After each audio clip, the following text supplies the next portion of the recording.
From poison arrows to an earthquake machine, to the deadliest weapon in the history of the world. These are the deadliest weapons ever used by the British monarchy, from just deadly to completely world-ending. Number 14. Fire arrows. Before gunpowder reached England, medieval armies needed a way to destroy castles from a distance, and their solution was brutal. English archers filled arrows with sulfur, quicklime, and arsenic, meaning with just one spark, the whole thing ignited. Just a simple shot over a wall and watch a fortress turn to ash. But fire arrows had an even scarier trick because water made them worse. Why? Quicklime ignites hotter when wet, meaning when defenders threw buckets on the flame, they just made it worse by spreading them. But if things weren't deadly enough already, then came the smoke. When arsenic burned, it released poison into the air, meaning lungs blistered, throats closed, and men choked to death while their castles collapsed around them. Edward III's armies used these across France during the 100 Years' War. Fortresses that held out for months fell in hours once the air turned toxic. No cure, no escape. And this was so deadly that 5 centuries later, the Geneva Convention banned it. But poison smoke was nothing compared to what came next. Number 13. Werewolf Trebuchet. In 1304, Edward I wanted Scotland, and Stirling Castle stood in his way. So he built the largest siege weapon the world had ever seen. It took 5 months to construct and 40 wagons of materials to assemble it, and they called it Werewolf. When finished, it could launch 300-pound stones over castle walls like pebbles. When the Scots watched it rise from behind their walls, they knew what was coming because before Edward fired a single shot, Stirling's garrison tried to surrender and beg for mercy. But Edward said no. Why? He didn't build the biggest trebuchet in history just to pack it up and go home. He wanted to watch it work. So Werewolf fired it and it tore through Stirling's walls like paper. The castle fell within a few days and Edward got the show he was looking for. But while trebuchets destroyed walls, our next weapon could destroy entire armies. Number 12. Lee-Enfield Rifle. In 1914, machine guns were changing warfare as one gun crew could mow down hundreds. But Britain couldn't afford to give every squad a machine gun, so they trained their riflemen to become one. The British Army drilled soldiers until they could fire 30 aim shots in 60 seconds. They called it the Mad Minute, and some soldiers hit as high as 38. But the secret was the Lee-Enfield, which was the smoothest bolt action ever made. 10-round magazine, fast reload. At the Battle of Mons, 35,000 British troops faced 80,000 Germans. The Germans advanced in columns and British riflemen opened fire. The Germans dove for cover as they were certain they faced machine gun nest. Officers called for artillery support against the gun positions. But there were no machine guns, just some crazy British men with rifles. The Germans lost 5,000 soldiers that day, and the most never saw who killed them as the Lee-Enfield fooled an entire army. But even the fastest rifle had limits. Our next weapon killed by the thousands. Number 11. The Bouncing Bomb. In 1943, Britain needed to cripple the German industry, and the Ruhr Valley powered the Nazi war machine. Factories and steel mills were all fed by water from 3 massive dams. Problem was, the dams were too strong to bomb from above. Torpedo nets blocked underwater attacks. So engineer Barnes Wallis invented something insane, a bomb that bounced. The plan was simple. Drop it from 60 feet at 232 miles per hour and the bomb would skip across the water like a stone, hop the nets, hits the dam, sink, and explode. On May 17, 1943, 19 Lancaster bombs flew toward Germany for Operation Chastise and managed to breach 2 dams. 330 million tons of water crashed into the valley below as factories flooded, railways washed away, and power stations drowned. So did 1,600 people. Most were prisoners of war and forced laborers sleeping in camps downstream. The pilots who made it back became the dam busters. But whilst the flood drowned the enemy, the next weapon completely crushed them. Number 10. The Mark 10 tank. By 1916, the Western Front was struck because machine guns shredded anyone who charged and barbed wire caught the rest. Millions died fighting over yards of mud. Britain needed something that could survive the bullets, crush the wire, and cross no man's land. So they invented the tank. The Mark I was a monster. 32 tons of steel, 2 cannons, 4 machine guns, and a top speed of 4 miles per hour. It was slow, loud, and terrifying. On September 15, 1916, 49 tanks rolled toward German lines at the Somme, and most broke down before they arrived, but 18 made it, and it was enough. The German soldiers had never seen anything like it. Bullets bounced off its armor, and it crawled over trenches, turning trenches from safety points to absolutely useless.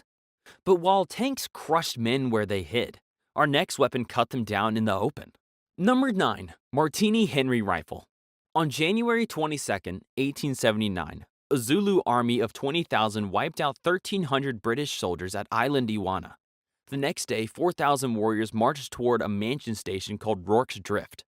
150 soldiers waited behind sandbags with one advantage: the Martini Henry Rifle. Single shot, 45 caliber that could drop a man at 400 yards, and a trained soldier could fire 12 rounds a minute. The Zulus charged at sunset. For 12 hours, wave after wave hit the walls, and soldiers fired until their barrels glowed red. Some even burning their hands on the metal, but they kept shooting anyway. And somehow, thanks to the Martini Henry, 4,000 soldiers couldn't overpower 150 men because it hit so hard a single bullet could pass through 2 bodies, and the Zulus never got close enough to use their spears. By dawn, over 350 warriors lay dead around the walls. The British lost 17. Spears against bullets. The Zulus never had a chance. But rifles created distance. Our next weapon owned the sky. Number 8. Spitfire. It was summer 1940. France had fallen and Hitler controlled Europe from Poland to the Atlantic. Britain stood alone. To invade, Germany needed the sky. The Luftwaffe sent 2,600 aircrafts to take it. The RAF had 640 fighters, one of them was the Spitfire. 8 machine guns, 360 miles per hour, and elliptical wings that turned tighter than anything the Germans had. But why did turning matter? Dogfights came down to circles. Get behind the enemy and you win, and the Spitfire got behind everyone. From July to October, the Battle of Britain raged over the Channel. German bombers came in waves. RAF pilots flew 3-4 sorties a day until they collapsed. The Luftwaffe lost 1,887 aircraft, and Hitler canceled the invasion. By war's end, 2,967 kills were confirmed, 640 fighters against 2,600, and the Spitfire made the difference. But our next weapon was medieval, and somehow even deadlier. Number 7. The English longbow. For centuries, French knights dominated warfare. Heavy armor and training from birth meant one knight was worth 100 peasants on the battlefield. But the longbow changed that. 6 feet tall with a draw weight of 150 pounds meant it took years of training to pull, and the force even warped the archer's spine. But a trained archer could fire 12 arrows a minute. At Crécy in 1346, French knights charged uphill towards English lines, and the archers let loose 35,000 arrows per minute. The knights never reached the line. Horses collapsed, men drowned in mud, and arrows punched through armor designed to stop swords. This weapon meant that a farmer with a bow could drop a knight who trained his whole life. But while the bow killed thousands, our next weapon killed tens of thousands. Number 6. Maxim gun. In 1884, Hiram Maxim invented the first fully automatic machine gun. 1 man, 1 trigger, 600 rounds a minute. At the Battle of Omdurman in 1898, 50,000 Sudanese warriors charged British lines. The Maxims opened fire. In 5 hours, 11,000 lay dead. The British lost 47. Kill ratio of 225 to 1. Why so deadly?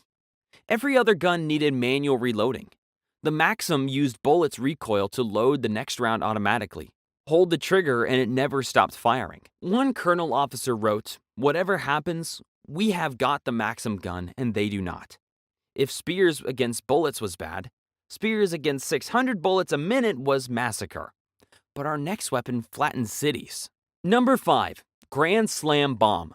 By 1944, the RAF had a problem. German bunkers were too strong. U-boat pins had concrete roofs 20 feet thick, meaning regular bombs just bounced off. Luckily, Barnes-Wallis had an idea. The same engineer who invented the bouncing bomb somehow thought even bigger. The Grand Slam weighed 22,000 pounds, making it the largest conventional bomb of the war. But this didn't explode on impact because it went through.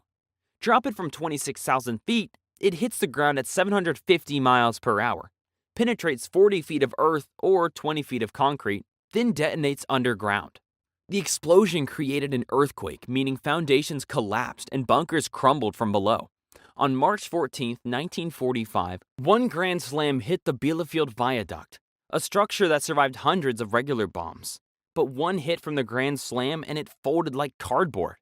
But as deadly as this weapon was, our next weapon destroyed entire fleets. Number 4. Naval Cannons. For 300 years, Britain ruled the seas. Not with soldiers, but with floating fortresses. A ship of the line carried up to 104 cannons across 3 decks, meaning one broadside could fire half a ton of iron in seconds. At close range, cannonballs tore through wooden holes like paper. Splinters killed as many men as the balls themselves. In 1588, the Spanish Armada sailed to invade England. 130 ships, 30,000 men, the greatest fleet Europe had ever assembled. But the English cannons ripped them apart in the Channel.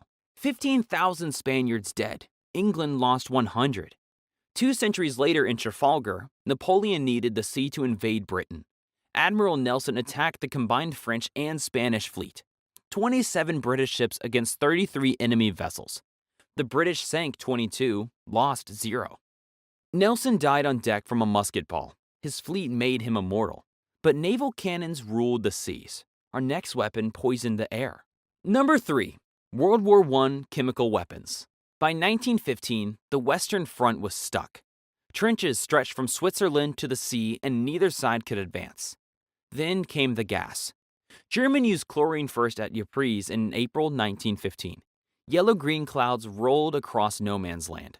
Soldiers choked, lungs filled with fluid. They drowned standing up. Britain hit back with phosgene, invisible, almost odorless. Soldiers breathed it before they knew. Symptoms took 24 hours. By then, their lungs were already dissolving. Then came mustard gas. It didn't just choke.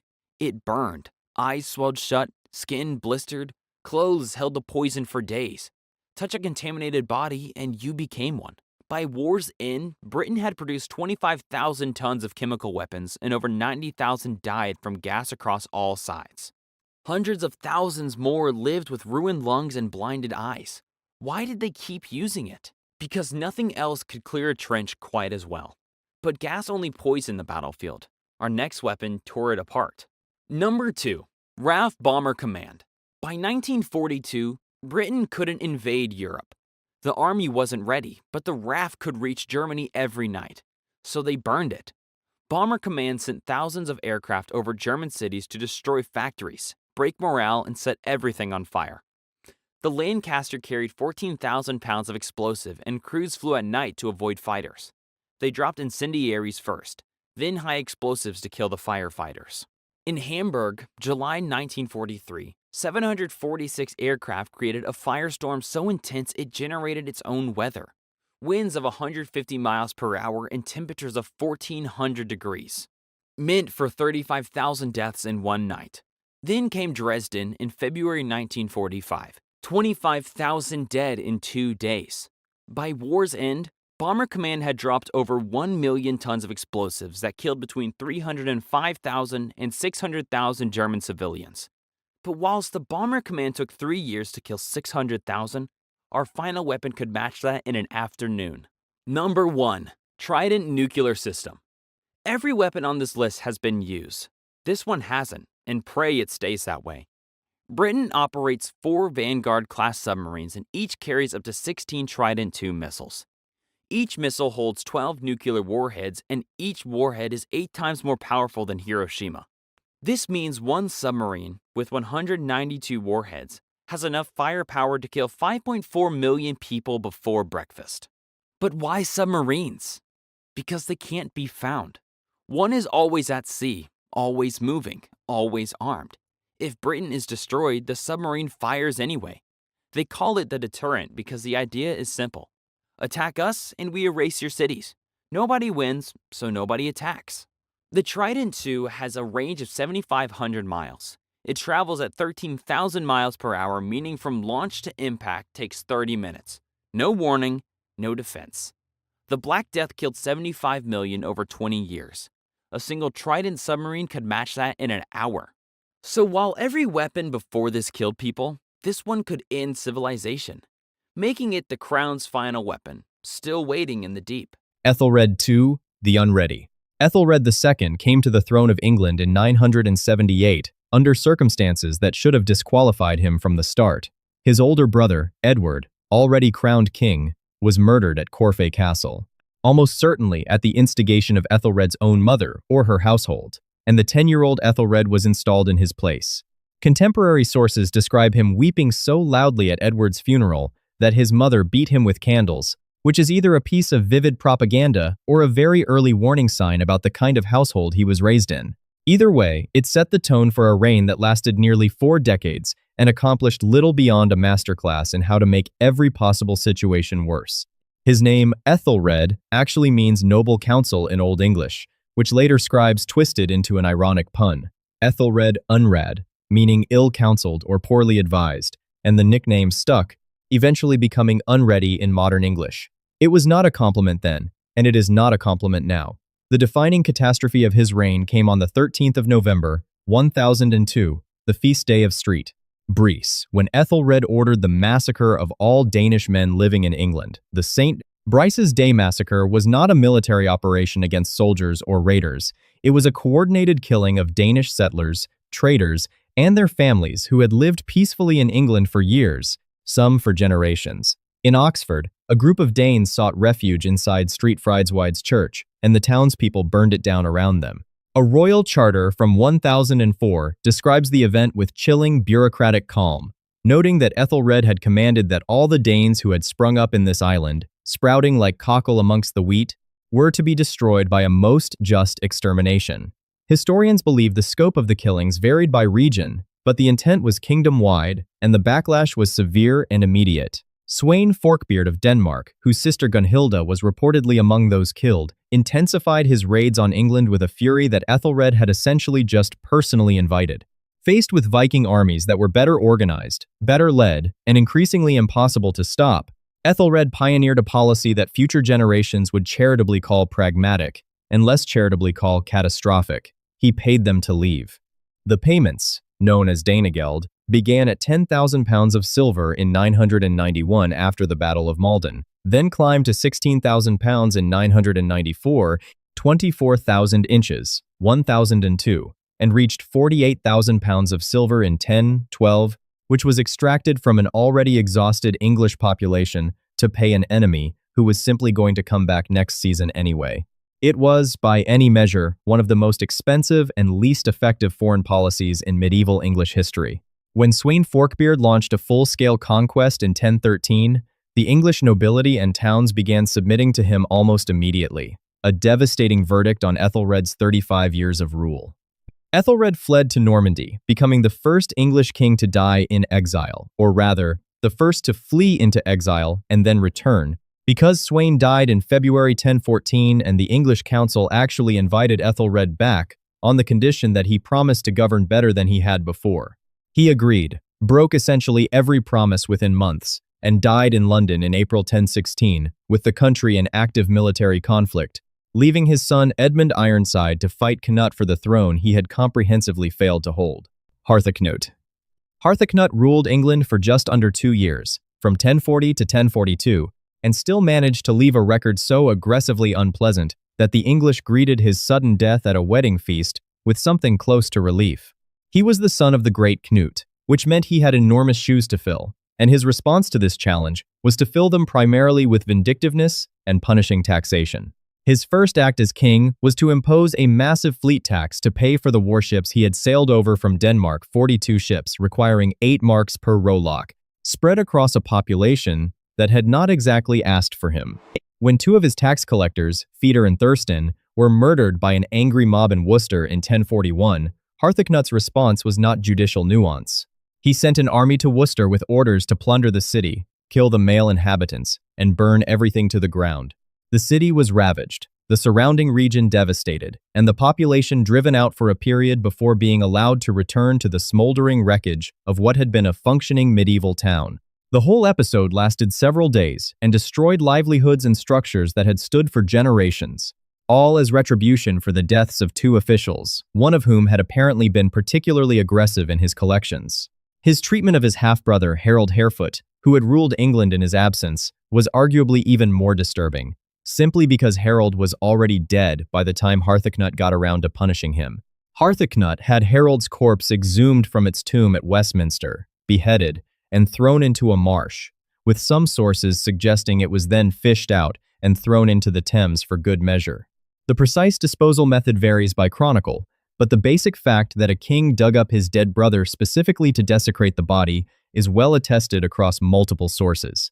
It served no political purpose. Harold's supporters had already submitted. It was purely personal. When Harthacnut died in June 1042, reportedly collapsing in convulsions at a wedding feast, while drinking, a contemporary source says he died as he stood at his drink.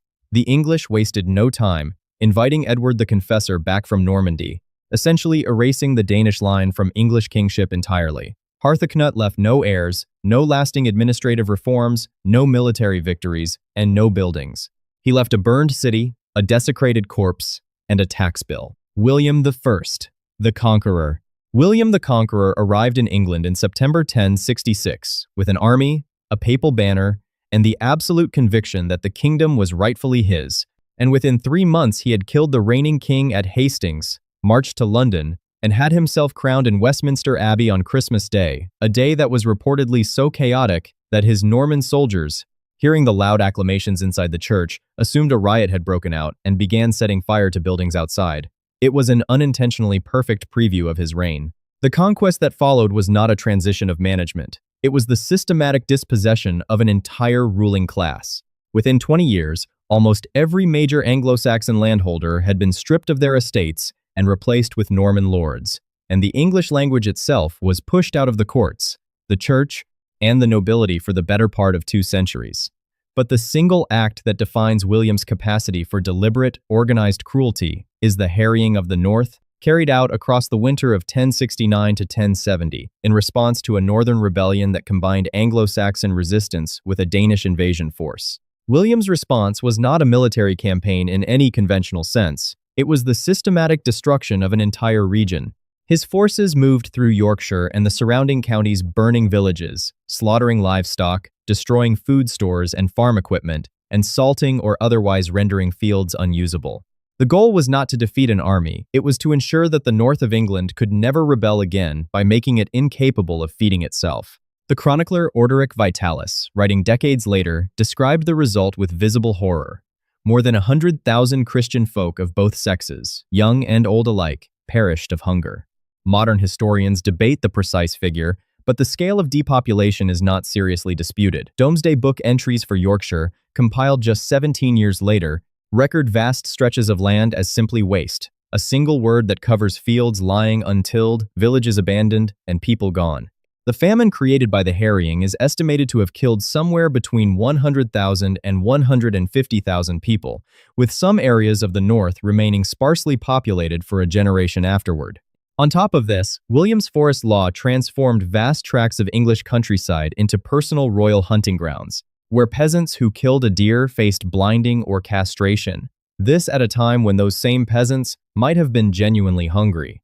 The Domesday Book, completed in 1086 and recorded with almost aggressive thoroughness, was not an administrative curiosity. It was a total surveillance document, cataloging every hide of land, every ox, every pig, so that nothing in England could be hidden from royal taxation. William died in September 1087, reportedly from injuries sustained when his horse stumbled at the siege of Mantes in France, throwing him against his saddle pommel and rupturing his intestines. His body, left largely unattended while his court scrambled to secure inheritances, bloated in the Norman heat to the point where, according to Orderic Vitalis, it burst during the funeral ceremony, filling the church with an intolerable stench and causing mourners to flee. It is the kind of ending that feels almost mythologically appropriate. King John. King John is the rare historical villain who manages to be both comprehensively evil and staggeringly incompetent simultaneously, which is a difficult combination to achieve and an even more difficult one to survive. He didn't, dying in 1216 with his kingdom in active civil war and a French army occupying large portions of it. He came to the throne in 1199 after the death of his brother Richard I, and within 5 years had lost virtually all of England's French territories, Normandy, Anjou, Maine, to reign through a combination of military misjudgment, political paranoia, and the kind of diplomatic handling that turns allies into enemies. His nickname Lackland, given to him by his own father Henry II when there was nothing left to grant him, became soft-sword after these losses, and neither name was affectionate. His personal cruelty was not the abstract cruelty of bad policy, it was hands-on. His nephew, Arthur of Brittany, a rival claimant to the throne who was approximately 16 years old, disappeared into John's custody in 1203 and was never seen again. Most historians believe John had him murdered, with some medieval chronicles specifically accusing John of killing Arthur himself in a drunken rage and dumping the body in the Seine, though direct proof remains elusive.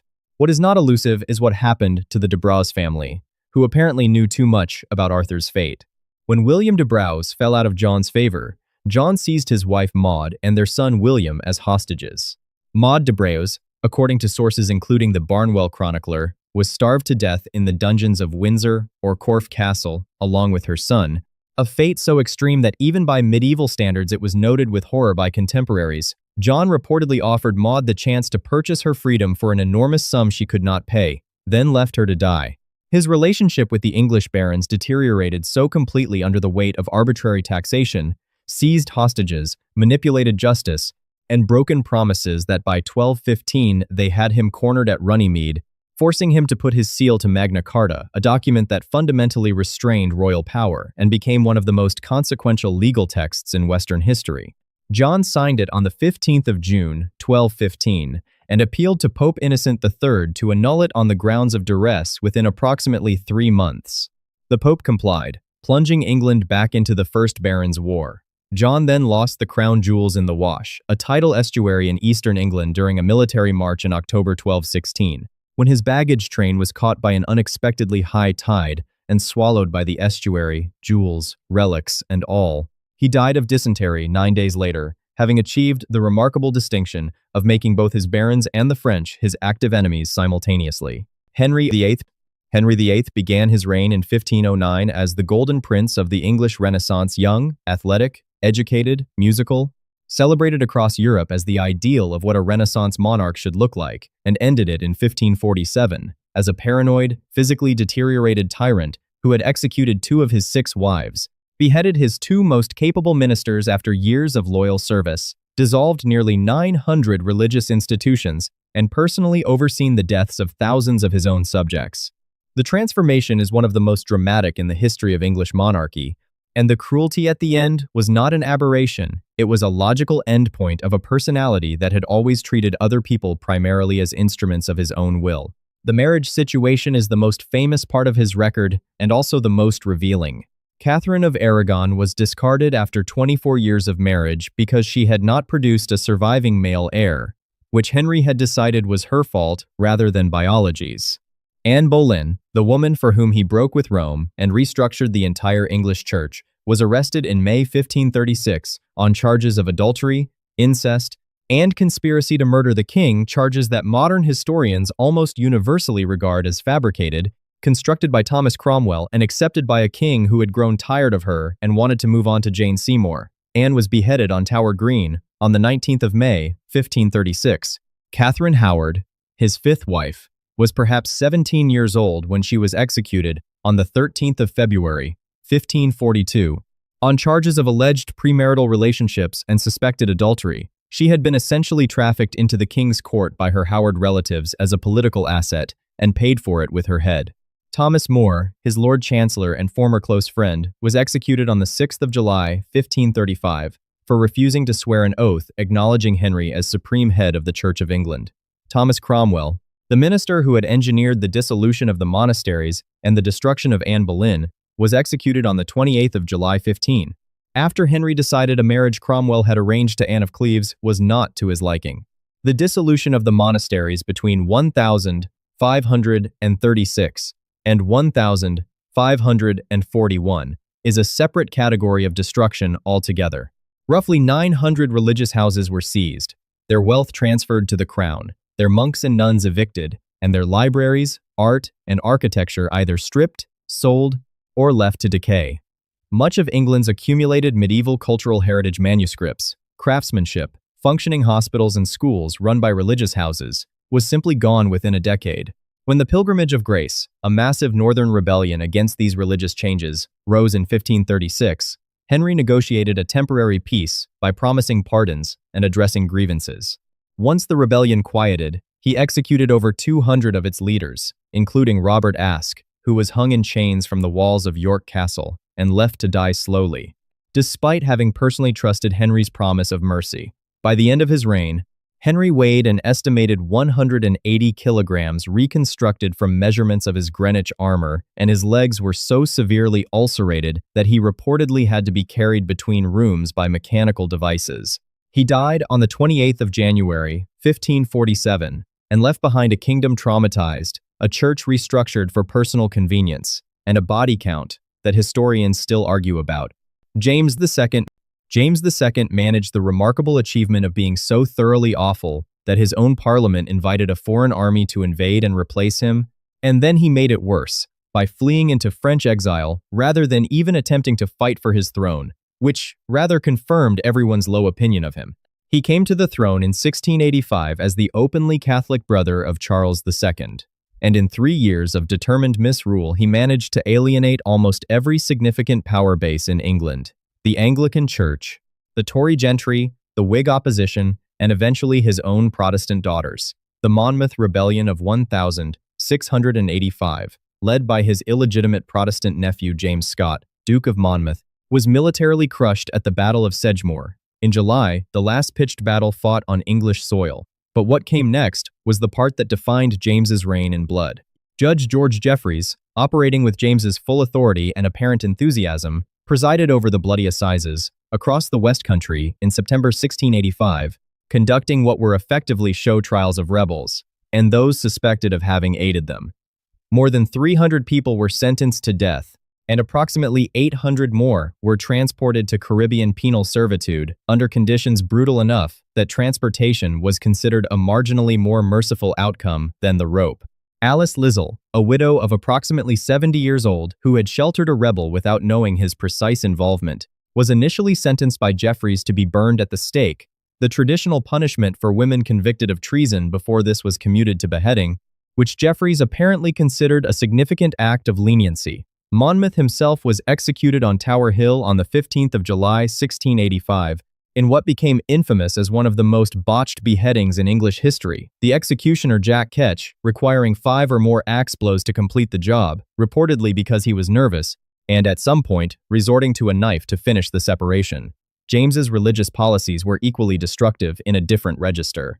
His declaration of indulgence, suspending parliamentary penal laws against Catholics and dissenters through royal prerogative alone, without parliamentary consent, was constitutionally illegal and universally read as the first step toward re-Catholicizing England. When 7 Church of England bishops petitioned him against it, and he had them tried for seditious libel, their acquittal was met with public celebrations across England that James was apparently too politically blind to read correctly. The birth of a Catholic male heir in June 1688 transformed a political crisis into an existential one, and within weeks, a group of Protestant nobles had invited William of Orange to invade.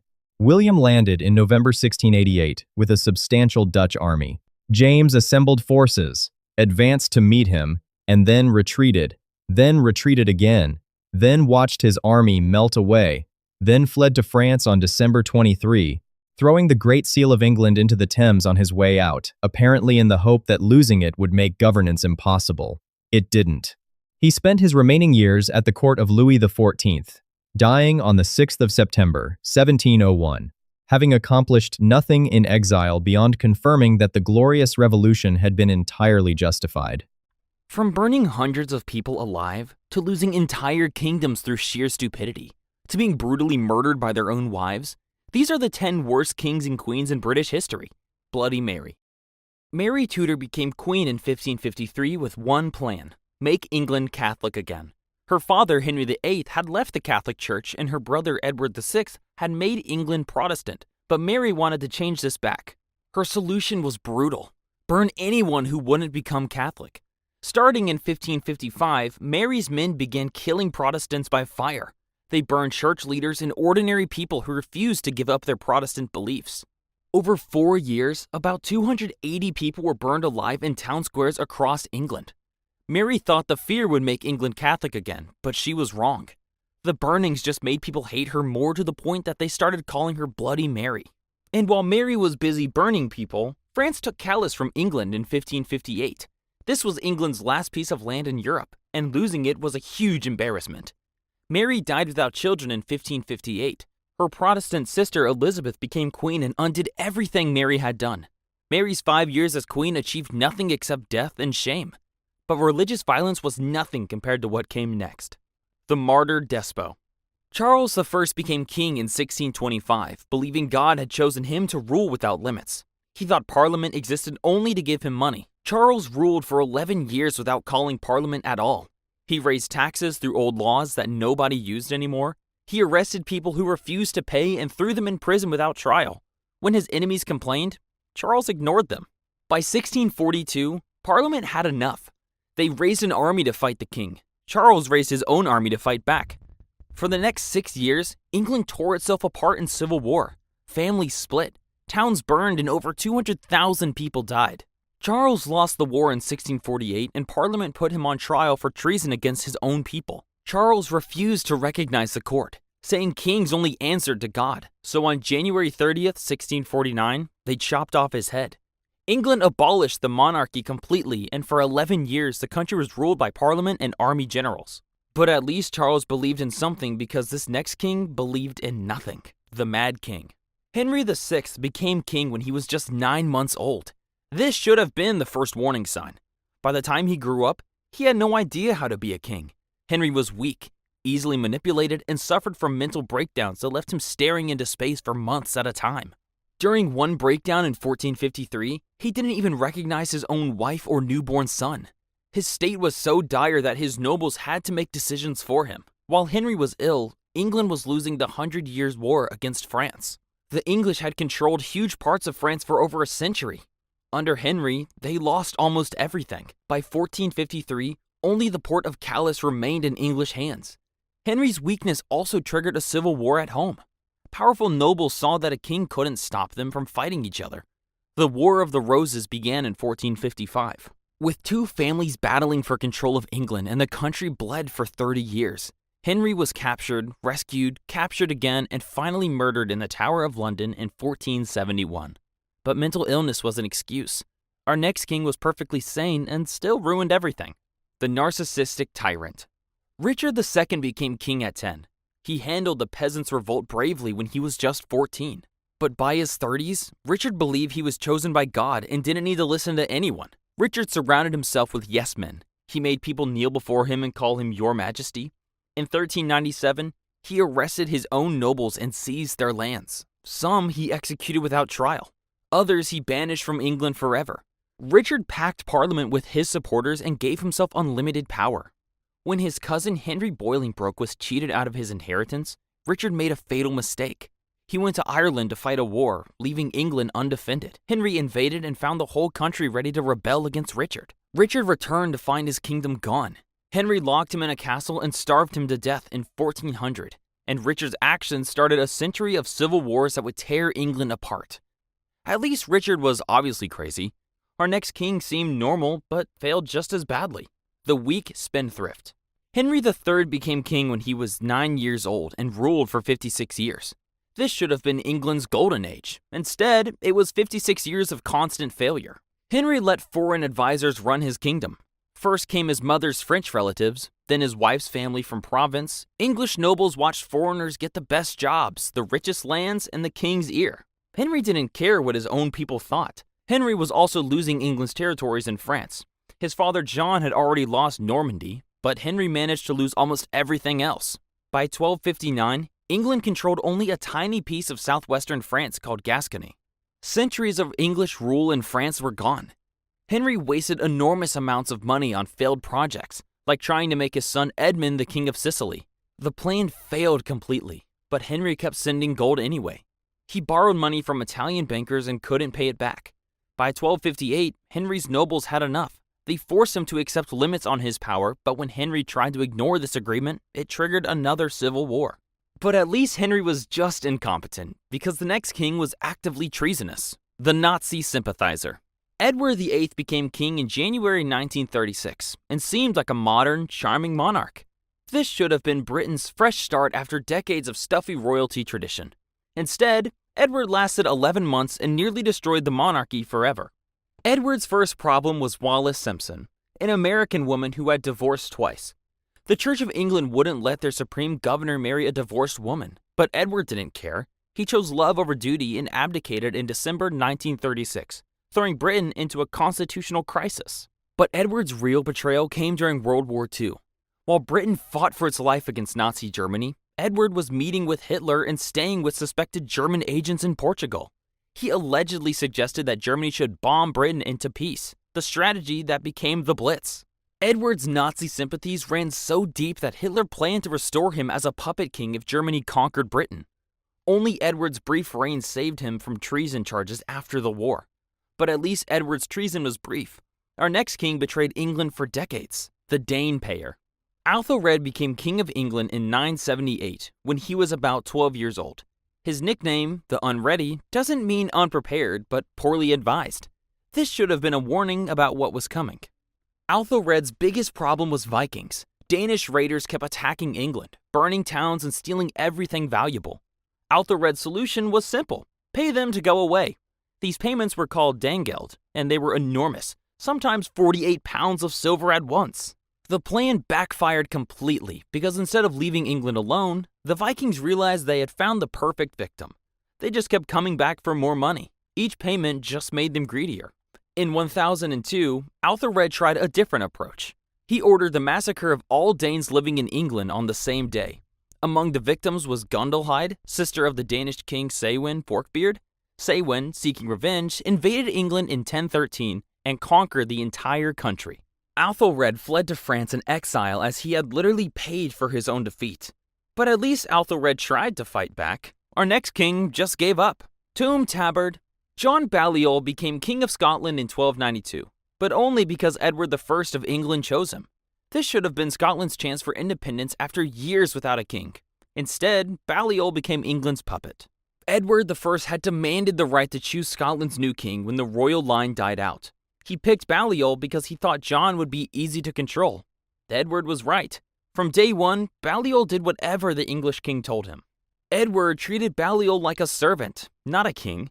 He forced John to appear in English courts as a defendant. He overruled Scottish legal decisions. He even made Balliol provide soldiers for England's wars against France. By 1296, Scottish nobles had enough of their humiliated king. They made an alliance with France against England. But when Edward I invaded Scotland, Balliol immediately surrendered without a fight. Edward I publicly stripped Balliol of his royal symbols in front of a crowd. They tore the royal arms off his surcoat, giving him the name Tuam Tabard, empty coat. Scotland lost its independence completely, and it took decades of brutal warfare under William Wallace and Robert the Bruce to undo Balliol's cowardice. But losing independence was nothing compared to losing an entire empire. The Empire Destroyer. John Lackland became king in 1199 and inherited the largest empire in Europe: England, Ireland, Normandy, Anjou, Aquitaine. John's empire stretched from Scotland to the Pyrenees, but within 15 years, almost all of it was gone. John's first mistake was murdering his own nephew. Arthur of Brittany had a better claim to the throne than John did, so in 1203, John had the 16-year-old boy killed, probably with his own hands. This shocked even medieval nobles and destroyed John's legitimacy. The French king Philip Augustus saw his chance. He invaded Normandy in 1204 while John sat in England doing nothing. Castle after castle surrendered without a fight. Within months, the English had lost Normandy, Anjou, Maine, and most of their French territories. But John's failures weren't just military. In 1208, Pope Innocent III excommunicated him and placed all of England under interdict. No church services, no marriages, no burials for 6 years. England was cut off from God. By 1215, John's own nobles had enough. They forced him to sign the Magna Carta, limiting royal power forever. John died during a civil war the next year, with French armies invading England. But losing an empire was still better than what came next: the Disaster King. Edward II became king in 1307 and inherited the most powerful kingdom in Europe. His father, Edward I, had conquered Wales and nearly conquered Scotland. England was rich, strong, and feared across Europe. Edward II destroyed it all. Edward's first act as king was recalling his band lover, Piers Gaveston, from exile. While Scotland rebelled under Robert the Bruce, Edward was too busy sharing his bed and crown with Gaveston to care. When furious nobles murdered Gaveston in 1312, Edward just found a new favorite, Hugh Despenser. In 1314, Edward led the largest English army in decades to crush the Scottish rebels at Bannockburn. Robert the Bruce had fewer than 7,000 men. Edward had over 20,000. The English were completely destroyed and Scotland was free forever. Edward's reign spiraled into civil wars, bankruptcy, and chaos. By 1326, even his own wife Isabella had enough. She invaded England with her lover Roger Mortmire and disposed Edward within months. Edward II died horribly in Berkeley Castle in 1327, allegedly murdered with a red-hot poker. His 20-year reign had cost England an entire kingdom, destroyed royal finances, and left the country in ruins. No other British monarch combined personal, military, political, and financial failure on such an epic scale. From getting their heads chopped off, to vanishing in the Tower, to even being murdered by their own wives. This is every British monarch who lost power and why. Edward VIII, the king who chose love. Edward VIII became king in January 1936 and seemed like Britain's modern, charismatic future. Instead, he lasted 11 months and created the only voluntary abdication in British history. Edward's problem was Wallis Simpson, an American twice divorcee. As Supreme Governor of the Church of England, he couldn't marry a divorced woman. The government, church, and dominions all opposed the marriage. Edward faced a choice, the crown or the woman he loved. On December 11, 1936, he chose love and abdicated. His brother became George VI. Edward spent the rest of his life as an irrelevant ex-king in exile.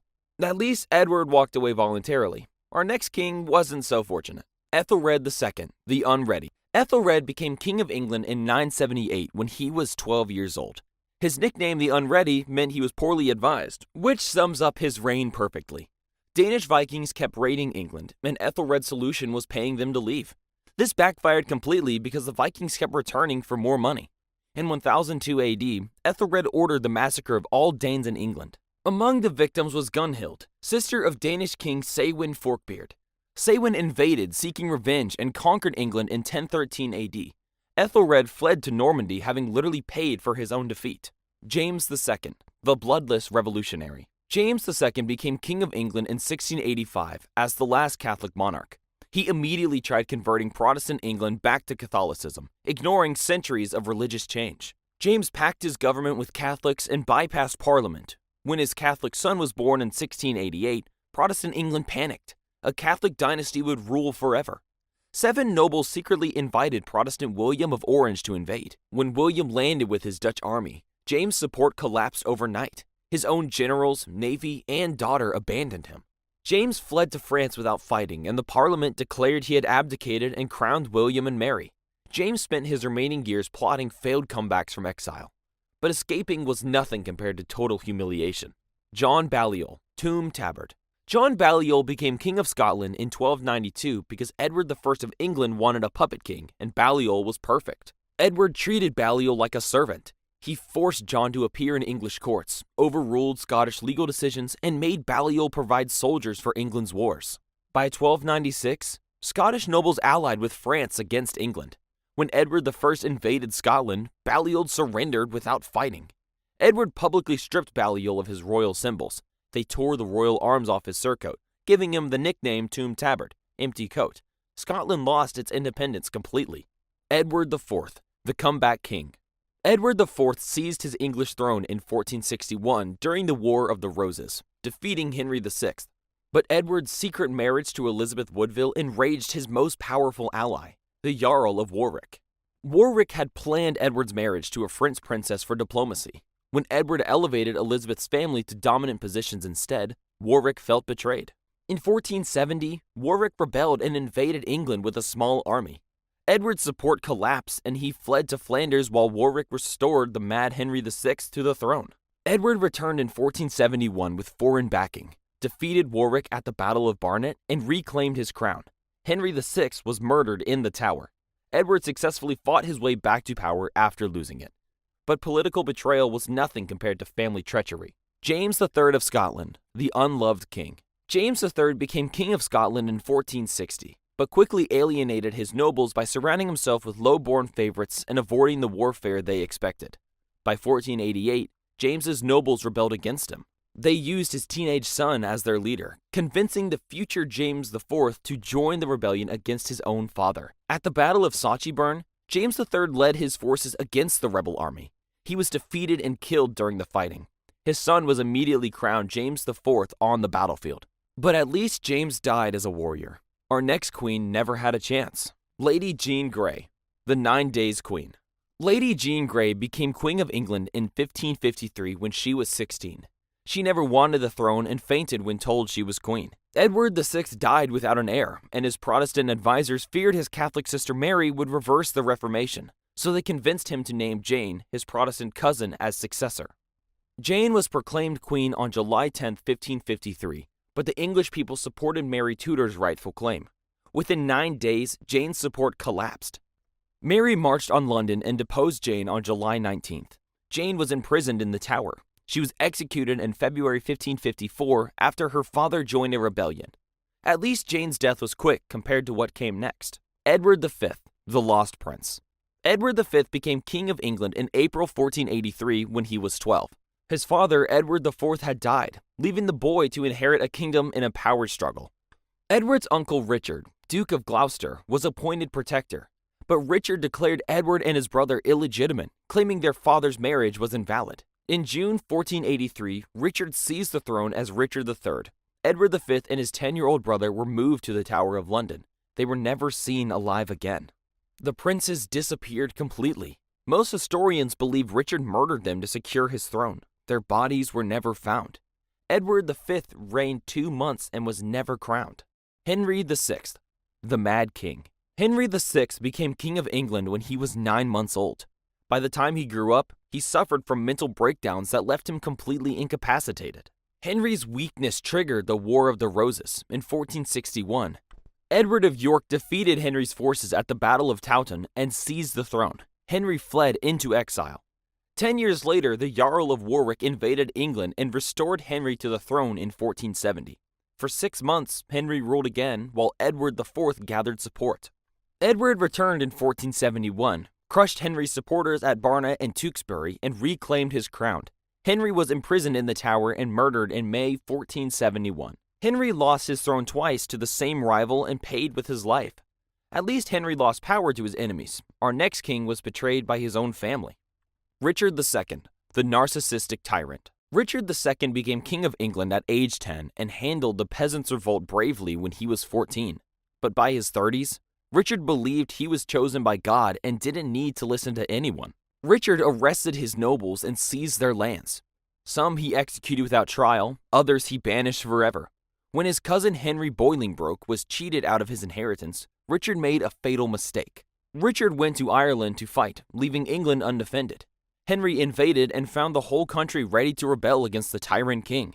Richard returned to find his kingdom gone and Henry's supporters everywhere. Henry captured Richard and locked him in Pontefract Castle where he died in 1400, probably starving to death. But losing power through arrogance was nothing compared to what came next. Harold II, the last Anglo-Saxon king. Harold II became King of England in January 1066 after Edward the Confessor died without an heir. Harold had barely been crowned when 2 invasions threatened his kingdom. First came his brother Tostig with Norwegian King Harald Hardrada. Harold marched north and crushed them at Stamford Bridge on September 25th, killing both invaders. 3 days later, William of Normandy landed on the south coast. Harold force-marched his exhausted army 250 miles south to meet this threat. At the Battle of Hastings on October 14th, Harold's tired troops faced William's fresh Norman forces. The battle raged all day until Harold was struck in the eye and killed. Harold's death ended the 600 years of Anglo-Saxon rule. William the Conqueror became king. But dying in battle was nothing compared to being slowly tortured to death. Edward II, the Disaster King. Edward II became King of England in 1307 and inherited the most powerful kingdom in Europe. His father had conquered Wales and nearly conquered Scotland. Edward destroyed it all. Edward prioritized his male lovers over ruling. First Piers Gaveston, then Hugh Despenser, after nobles murdered Gaveston in 1312. In 1314, Edward led 20,000 men against Scottish rebels at Bannockburn. Robert the Bruce had 7,000. The English were completely destroyed and Scotland was free forever. By 1326, Edward's wife Isabella invaded England with her lover Roger Mortmile and deposed Edward within months. Edward died horribly in Berkeley Castle in 1327, allegedly murdered with a red-hot poker. But torture was nothing compared to losing an entire empire. John Lackland, the Empire Destroyer. John became King of England in 1199 and inherited the largest empire in Europe. England, Ireland, Normandy, Anjou, Aquitaine, stretched from Scotland to the Pyrenees. Within 15 years, almost all was gone. John murdered his nephew Arthur of Brittany in 1203. Arthur had a better claim to the throne, so John killed the 16-year-old, probably with his own hands. French King Philip Augustus invaded Normandy in 1204 while John sat in England doing nothing. Castle after castle surrendered without fighting. Within months, the English had lost Normandy, Anjou, and most French territories. By 1215, John's nobles forced him to sign the Magna Carta, limiting royal power forever. John died during civil war the next year with French armies invading England. But losing an empire was nothing compared to our final king. Mary, the scandalous queen. Mary became Queen of Scotland when she was 6 days old and grew up in the French court. She returned to Scotland in 1561 as a beautiful but politically naive 19-year-old. Mary's downfall began with her marriages. Her second husband, Lord Darnley, was murdered in 1567. 3 months later, Mary married the Jarl of Bothwell, the prime suspect in Darnley's murder. Scottish lords were horrified. They raised an army against Mary and defeated her at Carberry Hill. Mary was imprisoned at Lochleven Castle and forced to abdicate in favor of her infant son. Mary escaped to England seeking protection from Elizabeth I. Instead, Elizabeth imprisoned her for 19 years. In 1587, Mary was found guilty of plotting against Elizabeth and beheaded. But even execution was merciful compared to our final king, Charles I, the martyred despot. Charles I became King of England in 1625, believing God had chosen him to rule without limits. He thought Parliament existed only to give him money, not question his decisions. Charles ruled for 11 years without calling Parliament. He raised taxes through old laws and arrested people who refused to pay. When his enemies complained, Charles ignored them. By 1642, Parliament raised an army to fight the king.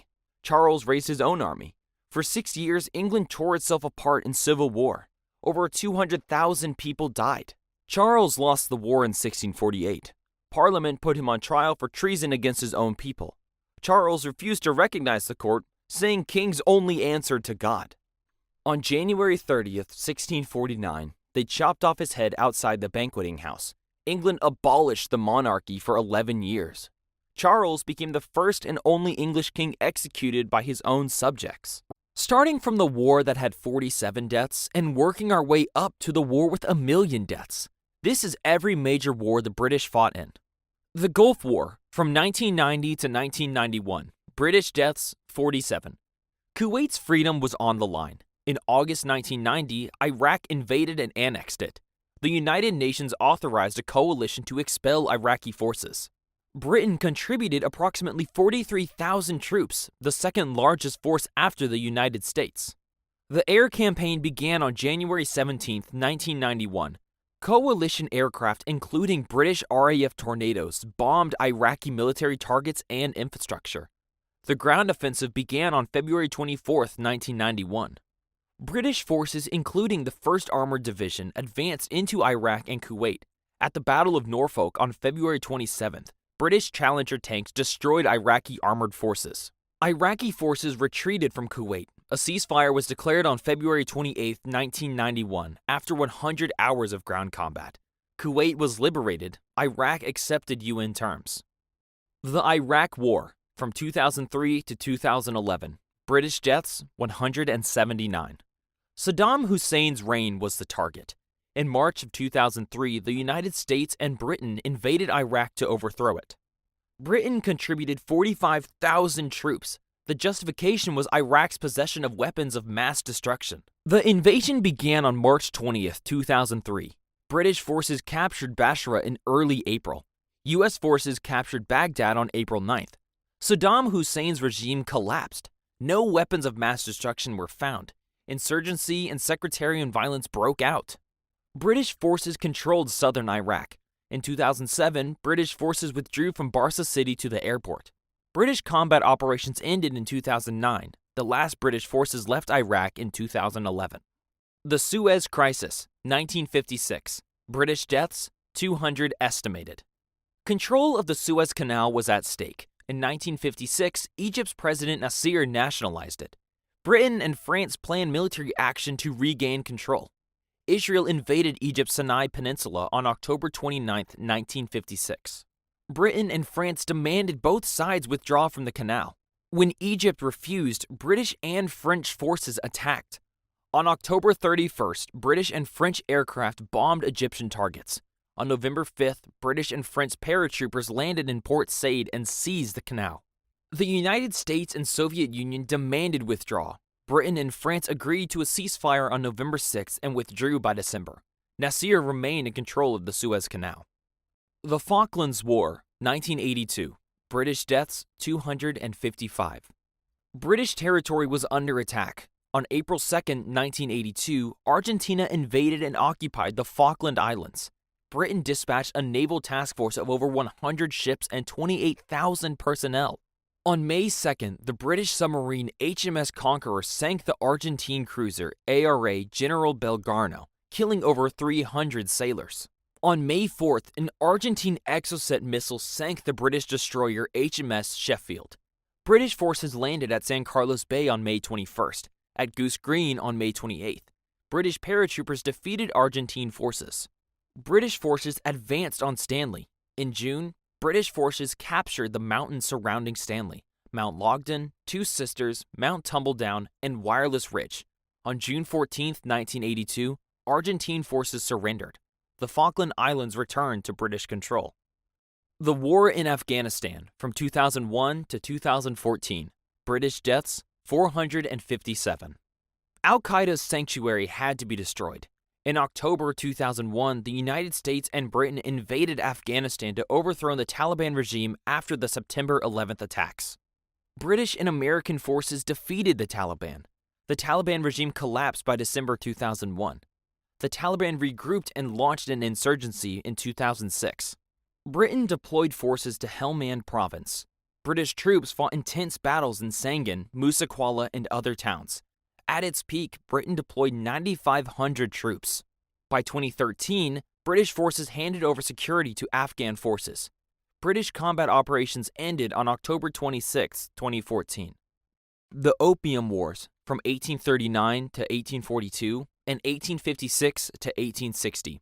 British deaths, 500 to 1,000 estimated. China's markets were closed to Britain. Britain fought 2 wars to force them to open. In 1839, China seized and destroyed British opium stocks in Canton. Britain attacked Chinese coastal forts and cities. The Treaty of Nanking in 1842 forced China to cede Hong Kong to Britain and open 5 treaty ports. The Second Opium War began in 1856. Britain and France formed an alliance. Anglo-French forces captured Canton in 1857. In 1858, they advanced north and forced China to sign the Treaties of Tientsin. China refused to ratify the treaties. In 1860, Allied forces captured the Taku forts, defeated Chinese troops at Palaco, and marched on Beijing. They looted and burned the emperor's summer palaces. The Convention of Peking in 1860 forced China to legalize opium, cede Kowloon to Britain, and open more treaty ports. The Korean War, from 1950 to 1953. British deaths, 1,100. Communist expansion threatened Asia. In June 1950, North Korea invaded South Korea. The United Nations called for member states to defend South Korea. Britain sent the second largest contingent after the United States with 14,000 troops. UN forces pushed North Korean forces back to the Chinese border by late 1950. China entered the war in November 1950. Chinese forces pushed UN forces south. At the Imjin River in April 1951, the British 29th Brigade fought Chinese forces. The Gloucestershire Regiment suffered heavy casualties. The war became a stalemate near the 38th parallel. An armistice was signed on July 27, 1953. Korea remained divided. The 7 Years' War, from 1756 to 1763. British deaths, 1,500. Global supremacy was on the line. In 1756, war broke out in Europe and the colonies. Austria sought to recover Silesia from Prussia. Britain and France fought for control of North America and India. Britain allied with Prussia. France allied with Austria, Russia, and Spain. In North America, Britain captured Louisburg in 1758. In 1759, General James Wolfe defeated the French at the Plains of Abraham and captured Quebec. Montreal fell in 1760. In India, Robert Clive defeated the Nawab of Bengal at Plassey in 1757. Britain defeated French forces in Wandiwash in 1760. The Treaty of Paris in 1763 ended the war. Britain gained Canada, all French territory east of the Mississippi River, and Florida. Indian Rebellion, from 1857 to 1858. British deaths, 2,500. British control of India was under threat. In 1857, Indian soldiers in the British East India Company's army rebelled. The trigger was new rifle cartridges rumored to be greased with cow and pig fat, offensive to both Hindu and Muslim soldiers. The rebellion began in Meerut on May 10, 1857. Soldiers mutinied, marched to Delhi, and declared the Mongol Emperor Bahadur Shah II as their leader. British forces besieged Delhi from June to September 1857 and captured the city. At Kanpur, rebels massacred the British garrison. At Lucknow, a British garrison was besieged until relieved in November 1857. By mid-1858, British forces had suppressed the rebellion. The British government abolished the East India Company and took direct control of India, establishing the British Raj. The Norman Conquest, from 1066. English deaths, 4,000 at Hastings. England's throne was up for grabs when Edward the Confessor died in January 1066 without an heir. 3 men claimed it: Harold Godwinson, William of Normandy, and Norwegian King Harald Hardrada. Harold seized the crown first. In September, Harald Hardrada invaded with a Norwegian army. Harold marched north and destroyed them at Stamford Bridge on September 25th. 3 days later, William of Normandy landed on the south coast with 7,000 troops. Harold marched his exhausted army 250 miles south. At Hastings on October 14th, Harold's tired troops fought all day but couldn't break the Norman lines. An arrow struck Harold in the eye and killed him. William marched on London unopposed and crowned himself king on Christmas Day. He replaced every English noble with Norman French lords and made French the language of government for 300 years. The Anglo-African Wars, from 1839 to 1842, 1878 to 1880, and 1919. British deaths, 6,000 to 8,000 across all 3 wars. Control of Afghanistan was critical to protecting India. Britain fought 3 wars over it. The First Anglo-African War began in 1839 when Britain invaded and installed Shah Shuja as ruler. In 1841, Afghans revolted. In January 1842, British forces retreated from Kabul. Afghan forces attacked 4,500 troops and 12,000 civilians during the retreat. Nearly all were killed. The Second Anglo-Afghan War began in 1878 when Britain invaded. British forces occupied Kabul. In 1880, Afghan forces defeated the British at Maiwand. British defeated Afghan forces at Kandahar and withdrew. Afghanistan accepted control of its foreign policy. The Third Anglo-Afghan War began in 1919 when Afghanistan sought independence. The Treaty of Rawalpindi in 1919 ended the war and recognized Afghanistan's independence. The American War of Independence, from 1775 to 1783. British deaths, 10,000. Britain's American Empire was in rebellion. In 1775, the 13 American colonies rebelled against British rule. The colonies opposed taxation without representation in Parliament. Fighting began at Lexington and Concord in April 1775. In July 1776, the colonies declared independence. Britain captured New York in 1776 and Philadelphia in 1777. In October 1777, American forces defeated a British army at Saratoga. France joined the war against Britain in 1778.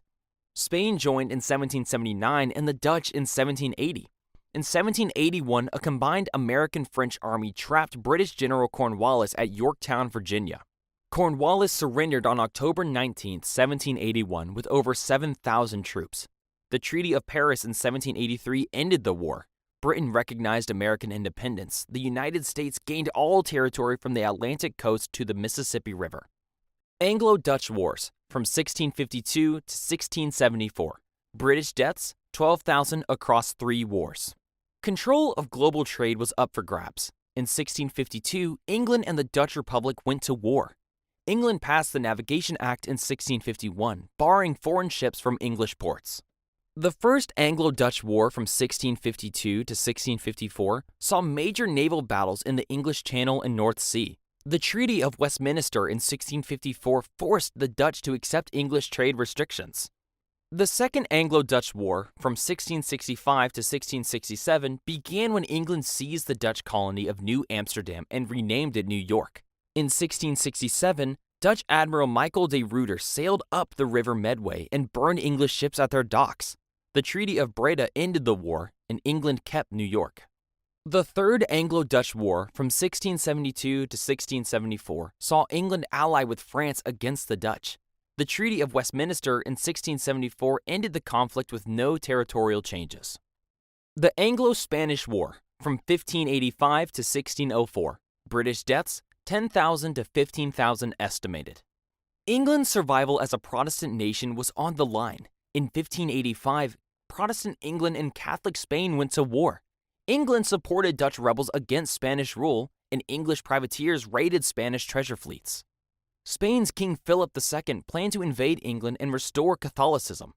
In 1857, Sir Francis Drake raided Cadiz and destroyed Spanish ships. In 1588, Spain launched the Spanish Armada, 130 ships carrying an invasion force. The English fleet attacked the Armada in the English Channel.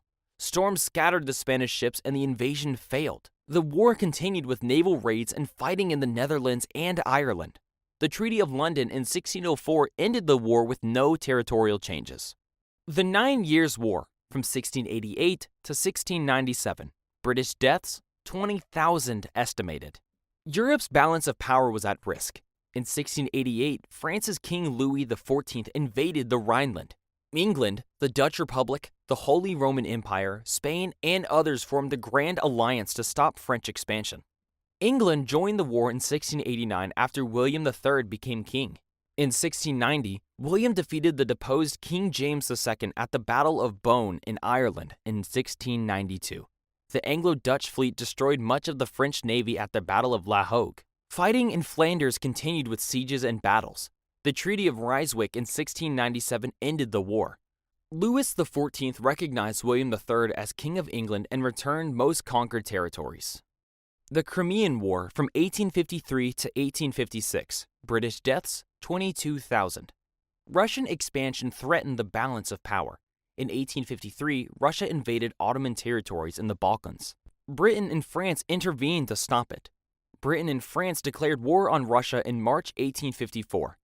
Anglo-French forces landed in Crimea in September 1854 to capture the Russian naval base at Sevastopol. At Alma in September 1854, the Allies defeated Russian forces.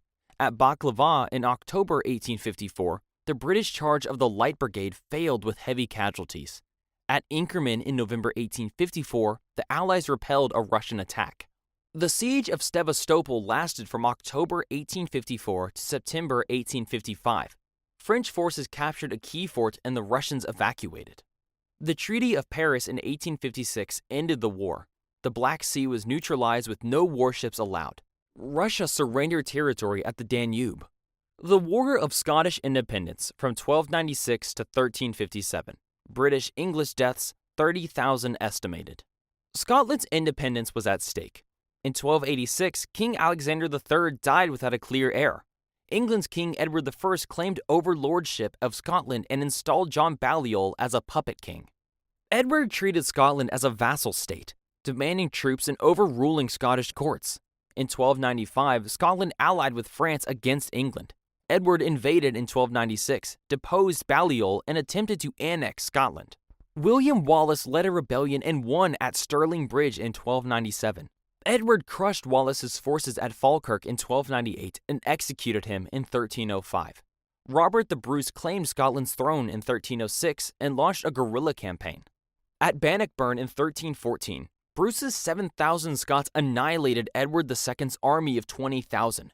The Treaty of Edinburgh-Northampton in 1328 forced England to recognize Scotland as an independent kingdom under King Robert Bruce. The War of the Spanish Succession from 1701 to 1714.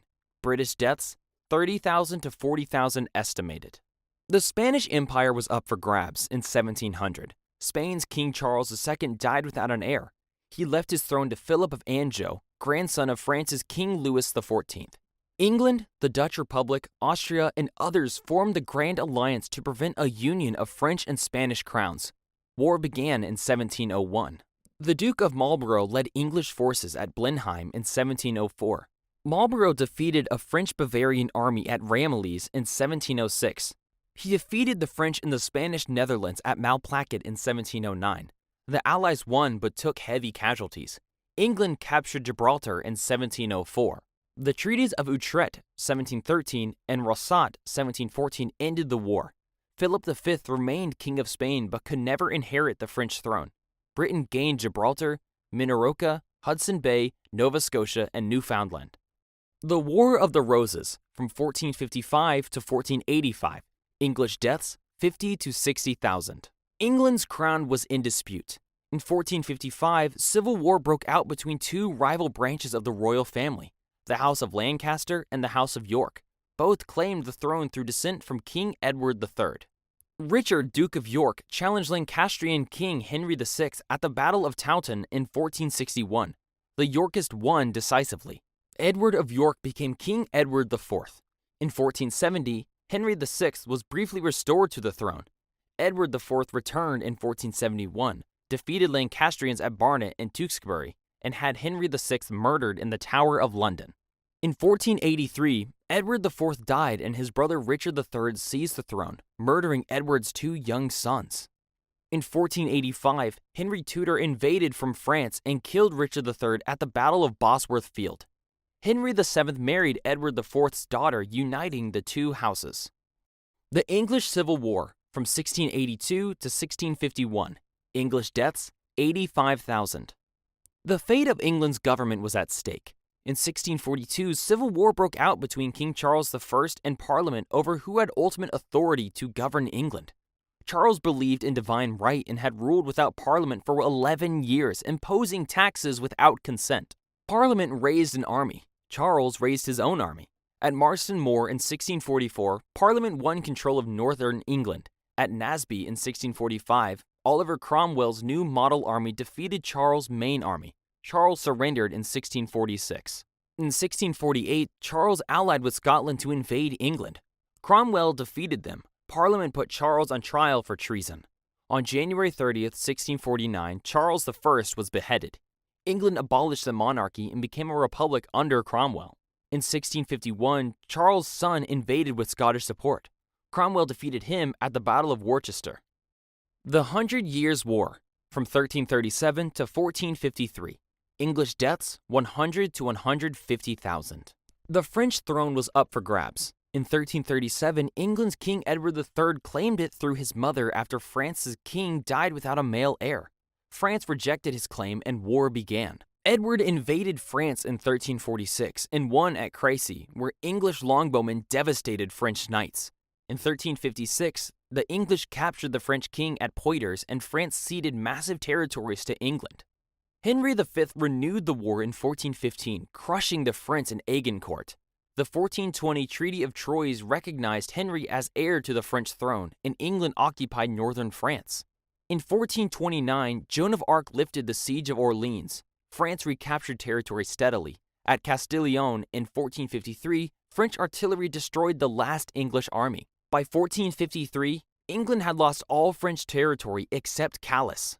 The French Revolutionary and Napoleonic Wars, 1793 to 1815. British deaths, 300,000. Europe's future was at stake. In 1793, Britain joined a coalition against revolutionary France after France executed King Louis XVI and declared war on Britain. Napoleon Bonaparte seized power in France in 1799, and the war continued. At Trafalgar in 1805, Admiral Horatio Nelson destroyed the combined French-Spanish fleet. Nelson was killed in the battle. British forces under the Duke of Wellington fought in Spain and Portugal from 1808 to 1814, defeating French armies in the Peninsular War. In 1812, Napoleon's invasion of Russia destroyed his army. In 1813, Allied forces defeated Napoleon at Leipzig. He abdicated in 1814. Napoleon escaped exile and returned in 1815. At Waterloo on June 18, 1815, Wellington's British and Prussian forces defeated Napoleon. The Congress of Vienna in 1815 ended the wars. Britain gained Malta, the Cape Colony, and Ceylon. World War II, from 1939 to 1945. British deaths, 450,000. Total, 383,000 military plus 67,000 civilian. Britain's survival was on the line in 1939. Nazi Germany invaded Poland. Britain and France declared war on Germany on September 3, 1939. Germany conquered France in June 1940. In 1940, the Royal Air Force defeated the German Luftwaffe in the Battle of Britain. German bombers attacked British cities in the Blitz, killing over 40,000 civilians. In June 1941, Germany invaded the Soviet Union. In December 1941, Japan attacked the United States at Pearl Harbor. British forces under General Montgomery defeated German forces at El Alamein in 1942. Allied forces invaded Italy in 1943. On June 6, 1944, British, American, and Canadian forces landed in Normandy and liberated France. Germany surrendered on May 8, 1845. Japan surrendered on August 15, 1945, after the United States dropped atomic bombs on Hiroshima and Nagasaki. World War I, from 1914 to 1918. British deaths, 886,000 military. Europe was plunging into total war. In 1914, Austria-Hungary declared war on Serbia after the assassination of Archduke Franz Ferdinand. Germany invaded Belgium to attack France. Britain declared war on Germany on August 4, 1914, to defend Belgian neutrality. Britain sent British Expeditionary Force to France. The Western Front became a trench war stalemate. At the Somme in 1916, British forces suffered 57,000 casualties on the first day. The battle continued for months with over 1 million casualties. At Passchendaele in 1917, British forces took heavy casualties. At Jutland in 1916, the Royal Navy fought the German fleet. Britain blockaded Germany. In 1918, the Allied 100 Days Offensive pushed German forces back. Germany requested an armistice on November 11, 1918. The Treaty of Versailles in 1919 ended the war. Britain gained former German and Ottoman territories. Hanging, drawing, and quartering. Of every punishment the British Crown ever put its seal to, this one was engineered with the most deliberate, systematic cruelty, not a method designed to simply end a life, but to destroy a person in stages, publicly, slowly, and with maximum political impact. Formally established in the 13th century and used for over 500 years, it was reserved for men convicted of high treason, which in practice meant anyone the crown considered an existential threat to its authority. The process began before the condemned even reached the scaffold. They were tied to a wooden hurdle, a flat frame dragged behind a horse, and pulled through the streets from the prison to the execution site. The dragging itself was calculated humiliation. The condemned arrived, covered in filth, bleeding from the road, already physically broken in front of the gathered crowd. At the scaffold, they were hanged by the neck, but not to death. The executioner cut them down while still conscious and breathing, because what came next required the victim to be alive to experience it. They were then emasculated, their genitals removed and burned before their eyes, followed by disembowelment. The abdomen opened and the entrails drawn out and fed into the fire while the condemned watched. Only after this was the beheading carried out,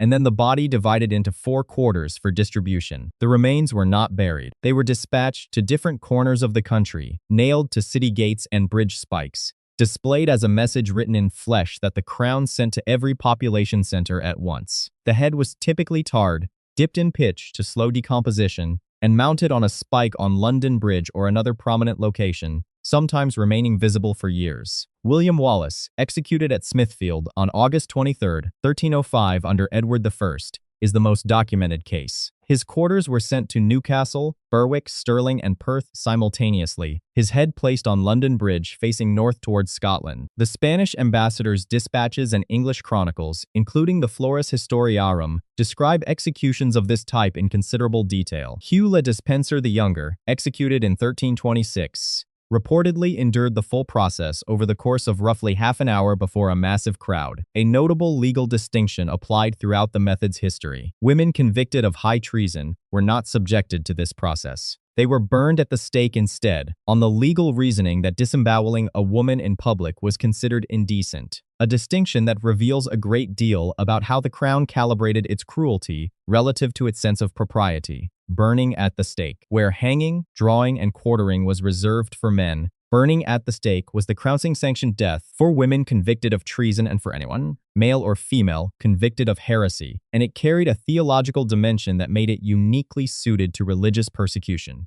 The idea was not only to kill the body, but to render it unfit for resurrection, destroying the physical form that many Christians believed would be needed on Judgment Day. A fire built around a living person tied to a central post does not kill quickly or uniformly. The flames reach the extremities first, the feet and lower legs, which are packed with nerve endings, before progressing upward. Smoke inhalation could render a victim unconscious before the fire reached their core. But this depended entirely on wind conditions, the arrangement of the wood, and how the fire was lit, meaning the experience varied drastically from one execution to the next. The Crown could technically grant mercy by allowing the executioner to strangle the condemned before ignition, but this required either a lenient official or a payment, and was not legally guaranteed. Mary I of England used this method against approximately 284 Protestants between 1555 and 1558, a rate of nearly one execution per week across her reign, earning her the historical epithet Bloody Mary,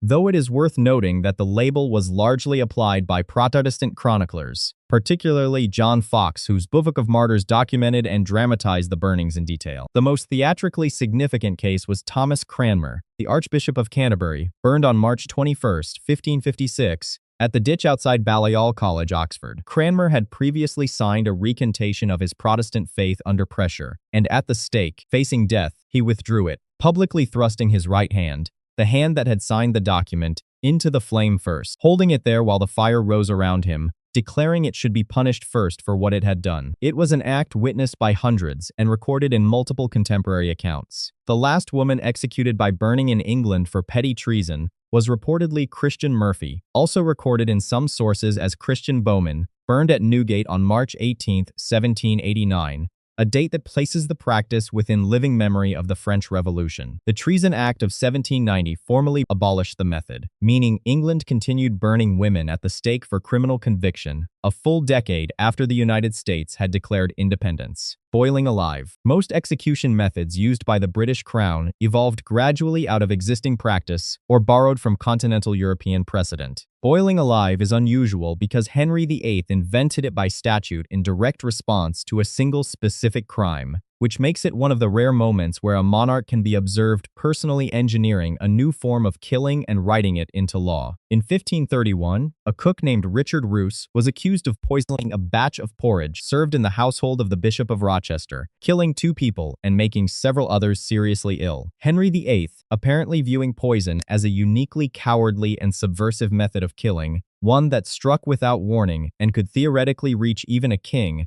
passed an act of parliament that same year making boiling alive the mandatory sentence for anyone convicted of murder by poisoning. The reasoning behind the method mirrored the logic of many crown-sanctioned punishments. The manner of death should reflect the crime. Poisoning was a slow, hidden, gradual process, so the execution should also be slow and gradual. Richard Roose was boiled at Smithfield in 1531, reportedly over a period of time long enough that contemporary witnesses described it in disturbing detail in pamphlet accounts. The process as applied involved immersing the condemned in a large iron cauldron. Some accounts specify the water began cold or merely warm, and was then heated, rather than plunging the victim directly into boiling liquid, which was considered more agonizing because the body experienced every incremental degree of temperature increase, without the initial shock-killing sensation. A woman named Margaret Davy, a servant convicted of attempting to poison her employer's household, was also executed by boiling at Smithfield, with most sources placing her execution around 1542, though the exact date is disputed. The act was repealed under Edward VI,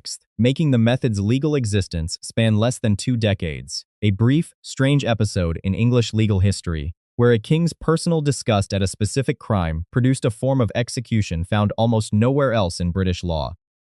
Beheading by axe botched. Beheading was, by the standards of the era, the merciful option. It was reserved almost exclusively for the nobility, an acknowledgement that even treason carried with it a class-based hierarchy of suffering. Commoners were hanged or subjected to the full quartering process. Lords, earls, and members of the royal circle were granted a blade. The implicit promise was speed. A single clean stroke, death before the mind registered what had happened. In practice, that promise was broken with disturbing regularity, and the failures were not minor. The skill of a headsman varied enormously. Axes dulled, nerves caused strikes to land at the wrong angle, and the result was sometimes a prolonged grotesque ordeal witnessed by an invited crowd of courtiers and officials who had no way to intervene or look away without giving political offense. The most notoriously botched execution in English royal history by this method was that of Margaret Pole, Countess of Salisbury, on May 27, 1541, at Tower Green. She was 67 or 68 years old, the last surviving Plantagenet, and her execution under Henry VIII was a matter of political elimination. She posed no credible physical threat, but her bloodline made her existence a symbolic danger to the Tudor claim. The headsman assigned to the execution was reportedly inexperienced, described in the dispatches of the French ambassador Charles de Marillac as a blundering youth. Contemporary accounts, which vary significantly in their specific numbers, suggest anywhere from 3 to 11 strokes were required before her head was fully severed, with some accounts describing her moving during the process. The Spanish ambassador's correspondence places the number of strokes at several. Whatever the exact count, all contemporaneous sources agree it was not clean and not fast. Robert Devereux, Earl of Essex, favorite of Elizabeth I and later convicted of treason, required 3 strokes at his execution on Tower Green in February 1601. By contrast, Anne Boleyn in 1536 was deliberately granted a French swordsman rather than an English axeman, considered the more skilled and reliable method, and her execution was reportedly completed in a single stroke. Lady Jane Grey, executed at Tower Green on February 12, 1554, was 16 or 17 years old, and contemporary accounts describe her having difficulty finding the block while blindfolded in her final moments. The Tower Green executions were private by design. Small invited crowds, no public spectacle, which paradoxically means the most intimate and personal failures of the Crown's execution machinery are among the best documented, preserved in ambassador dispatches and court correspondence that recorded every detail for foreign governments monitoring the stability of the English throne. Pressing to death, peine forte dure, strong and hard punishment,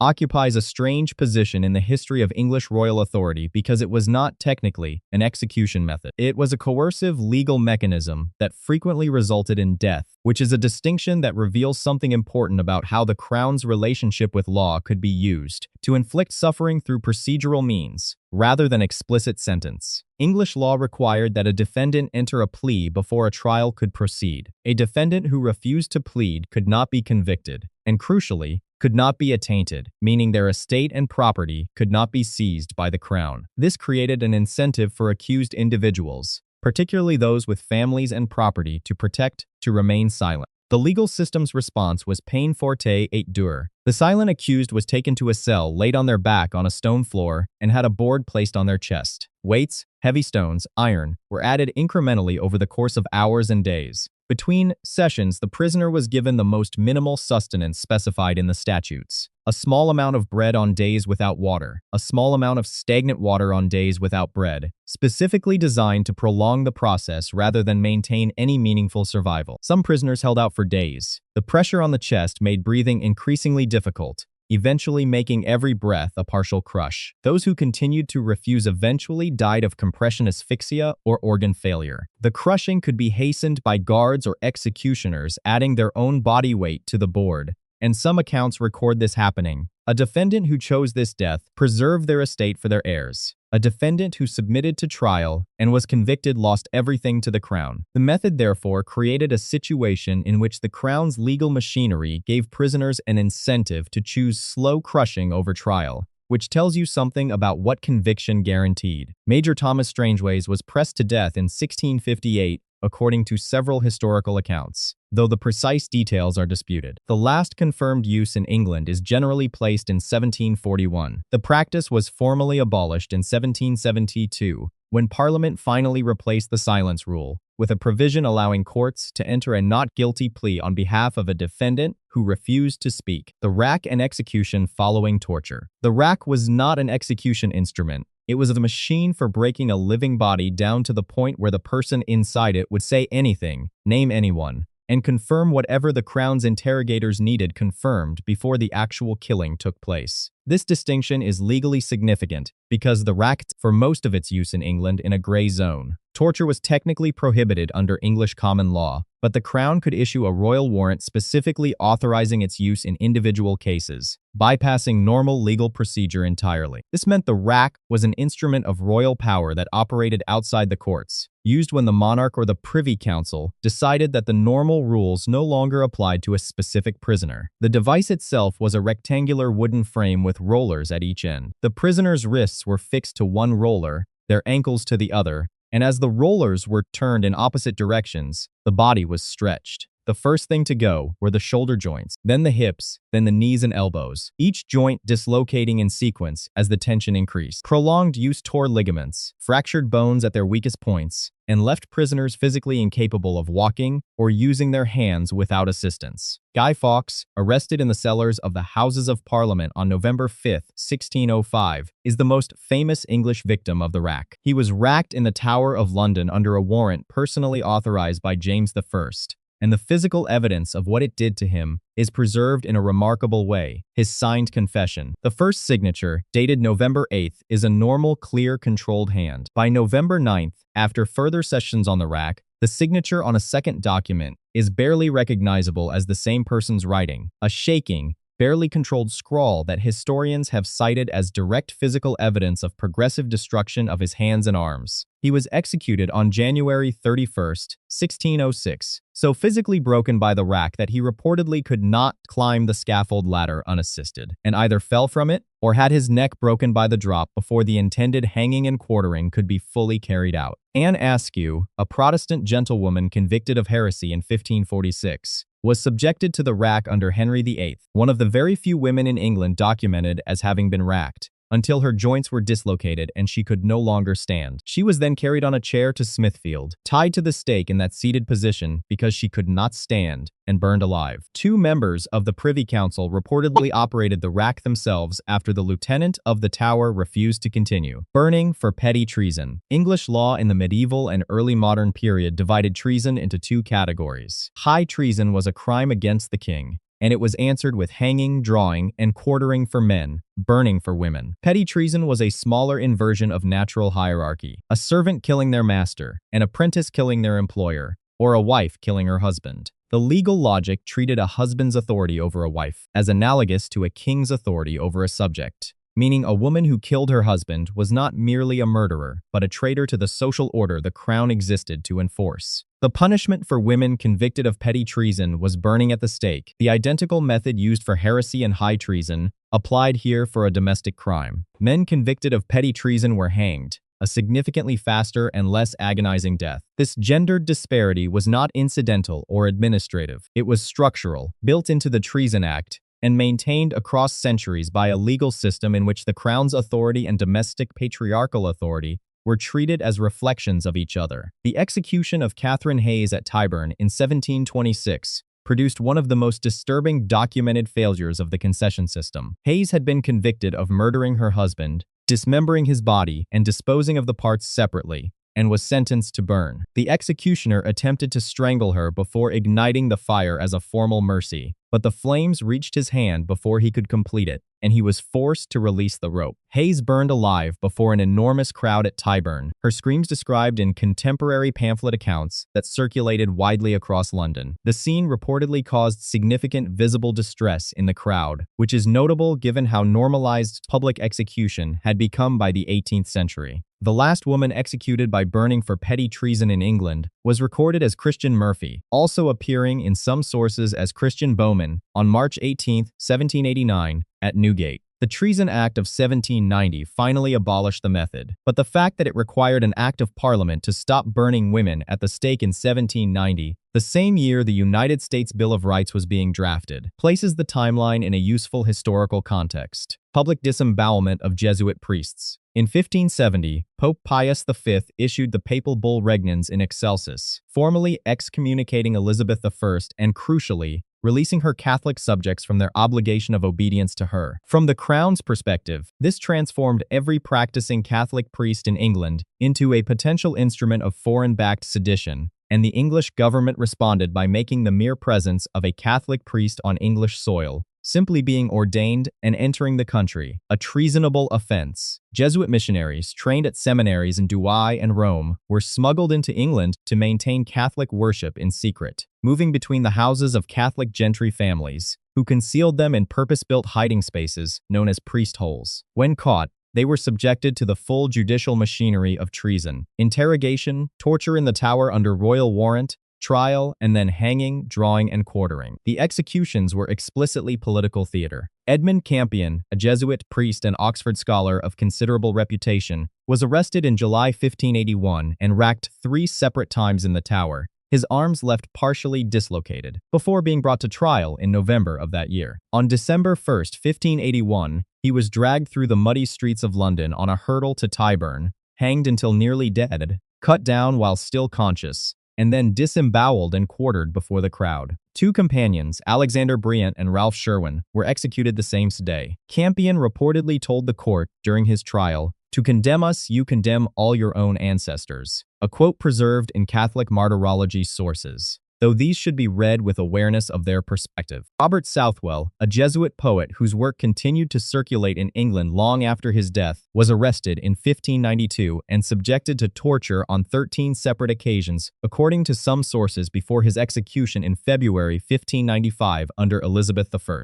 Between 1535 and 1681, 40 individuals executed under English Crown authority for religious conviction were canonized by Pope Paul VI in 1970, as the 40 Martyrs of England and Wales. The Crown's deliberate application of most extreme available legal punishment to men whose primary activity was saying Mass communicates the depth of the political anxiety driving these executions. This was not incidental brutality, but a coordinated campaign authorized at the highest level of royal government. Hanging in chains. Most of the methods on this list were concerned with the act of killing. Gibbeting. The practice of hanging a body or a living condemned person in an iron cage at a prominent public location and leaving it to decompose extended the Crown's punishment beyond death itself, treating the corpse as a continuing message that needed to remain visible to be effective. The iron gibbet cage was custom fitted to the individual body, sometimes while the corpse was still warm, shaped to hold the form as the flesh rotted inside it over the following months and years. The cage was typically hoisted on a tall wooden post at the site of the crime, at a crossroads,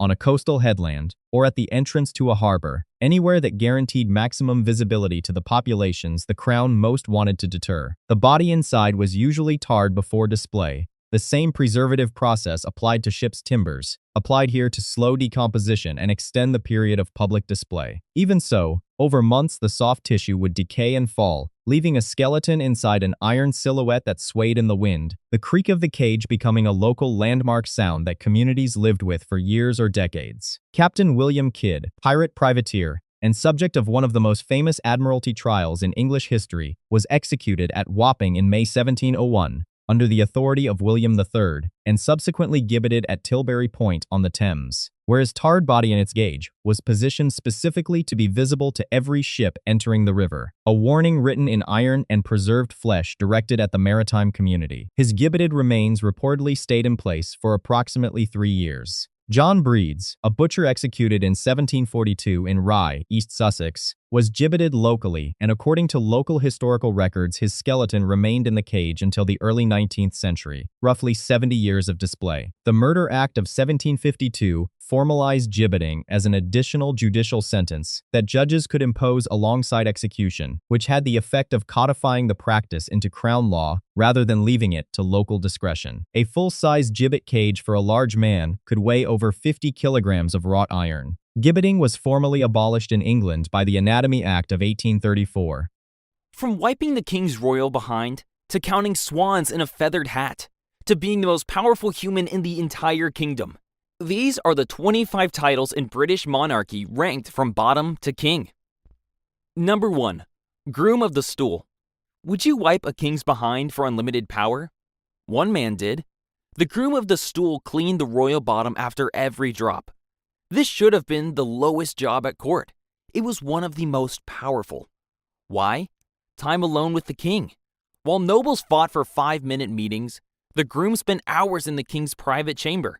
He controlled who saw the king.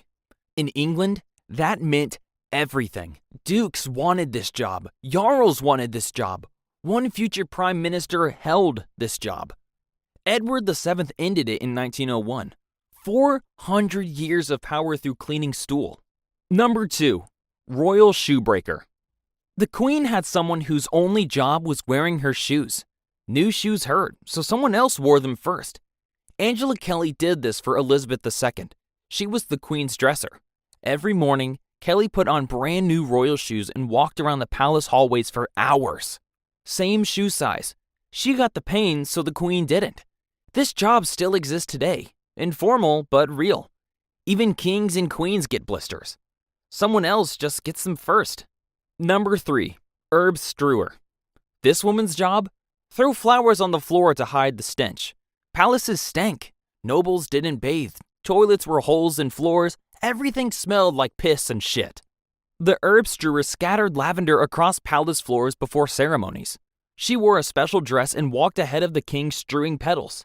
It looked elegant. It was covering sewage. The last herb strewer worked at George IV's coronation in 1821. Plumbing replaced her. Royal glamour smelled like feces. Someone just threw flowers over it. Number 4. Master of the king's bears and apes. The king kept a zoo at the Tower of London. Lions, leopards, bears, a polar bear. One man fed them all. The master of the king's bears and apes managed the royal menagerie. Kings collected exotic animals as power symbols.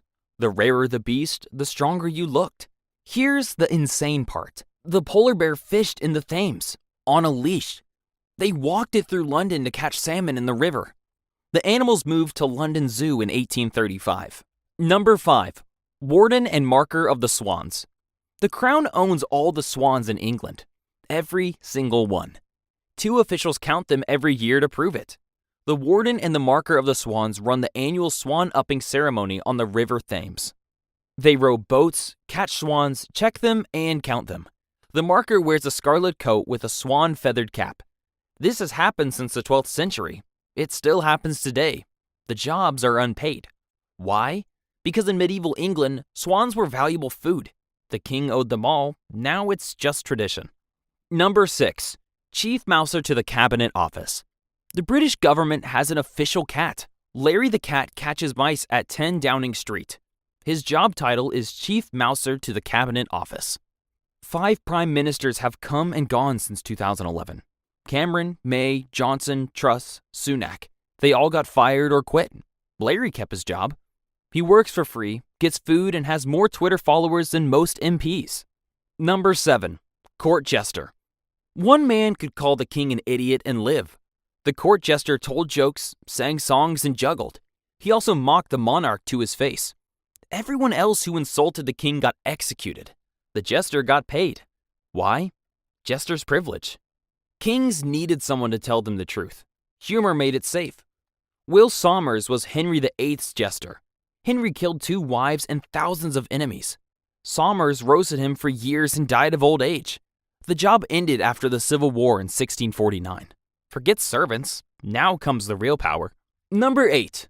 Royal mistress or male favorite. The king's lover had more power than the queen. The royal mistress slept with the monarch and influenced policy. She got estates, titles, and access to the throne. The official wife got ceremonies. It worked both ways. Kings had mistresses, queens had male favorites. Some had both. Alice Keppel was Edward VII's mistress. She sat at his deathbed. She controlled who saw the king. The actual queen didn't. Robert Dudley was Elizabeth I's favorite. Marriage rumors followed them for decades. He shaped English policy. Camilla Parker Bowles is Alice Keppel's great-granddaughter. History repeated itself, but in this case, she became queen. The role ended in the 19th century when scandal became expensive. Number 9. King's Champion. Trial by combat at coronations. A knight in full armor rode into Westminster Hall and challenged anyone who disputed the king's claim. His job was defending the throne through combat. The King's Champion was hereditary. The Daimok family held it for centuries. The champion threw down his gauntlet and shouted, "Anyone who disputes the king, fight me to the death." No one ever accepted. George IV's coronation in 1821 had the last challenge. The family still holds the title. Now they just carry a flag. Number 10. Yeomen of the Guard. The world's oldest military bodyguards used to taste the king's food for poison. Henry VII established them in 1485. They've been protecting monarchs for over 540 years. Their original jobs were brutal. Taste every meal. Prepare the royal bed. Sleep outside the bedroom door. If someone tried to kill the king, they died first. Today, they're ceremonial. Those men in red Tudor uniforms at the Tower of London, that's them. People call them beef eaters. Number 11. Garter King of Arms. He's called a king, but he's not royalty. He makes $49.07 a year. The Garter King of Arms is the chief herald. He announces births, deaths, and coronations wearing a gold-braided tabard. When Elizabeth II died in 2022, he proclaimed Charles III as king. Millions watched. The salary was set centuries ago. Never changed, still $49.07. Number 12. Astronomer Royal. The king has a personal stargazer. Salary, £100 a year. The position was created in 1675 to map the stars and improve navigation. The pay never changed. John Flamsteed was the first. He charted the heavens from Greenwich Observatory so British ships could navigate better. Actual scientific work. Today, it's just an honor, given to famous astronomers. No duties, same £100. Number 13. Master of the Horse. Once one of the most powerful jobs in England, now just a guy in fancy dress. The Master of the Horse controlled all royal horses and transport. In medieval England, horses meant military power. He decided who got horses for war, who could travel, how armies moved, political power through horse flesh. Today, he wears an elaborate uniform at ceremonies. Someone else runs the actual stables. Number 14. Jarl Marshal. One family has organized every British coronation for over 400 years. The Duke of Norfolk holds the title of Jarl Marshal. It's hereditary. Coronations, state funerals, royal weddings, the Jarl Marshal controls every detail. Where people sit, what they wear, when they move. The Howard family has held this since 1672. Charles III's coronation in 2023, the 18th Duke of Norfolk organized it. Everything so far was a job. These next titles, born into them. Number 15. Baron or Baroness. Baron is the lowest rank of nobility. It still makes you a lord, the right honorable lord or lady, bottom of the peerage but above everyone else. Medieval barons were powerful. They owned vast estates granted by the king in exchange for military service.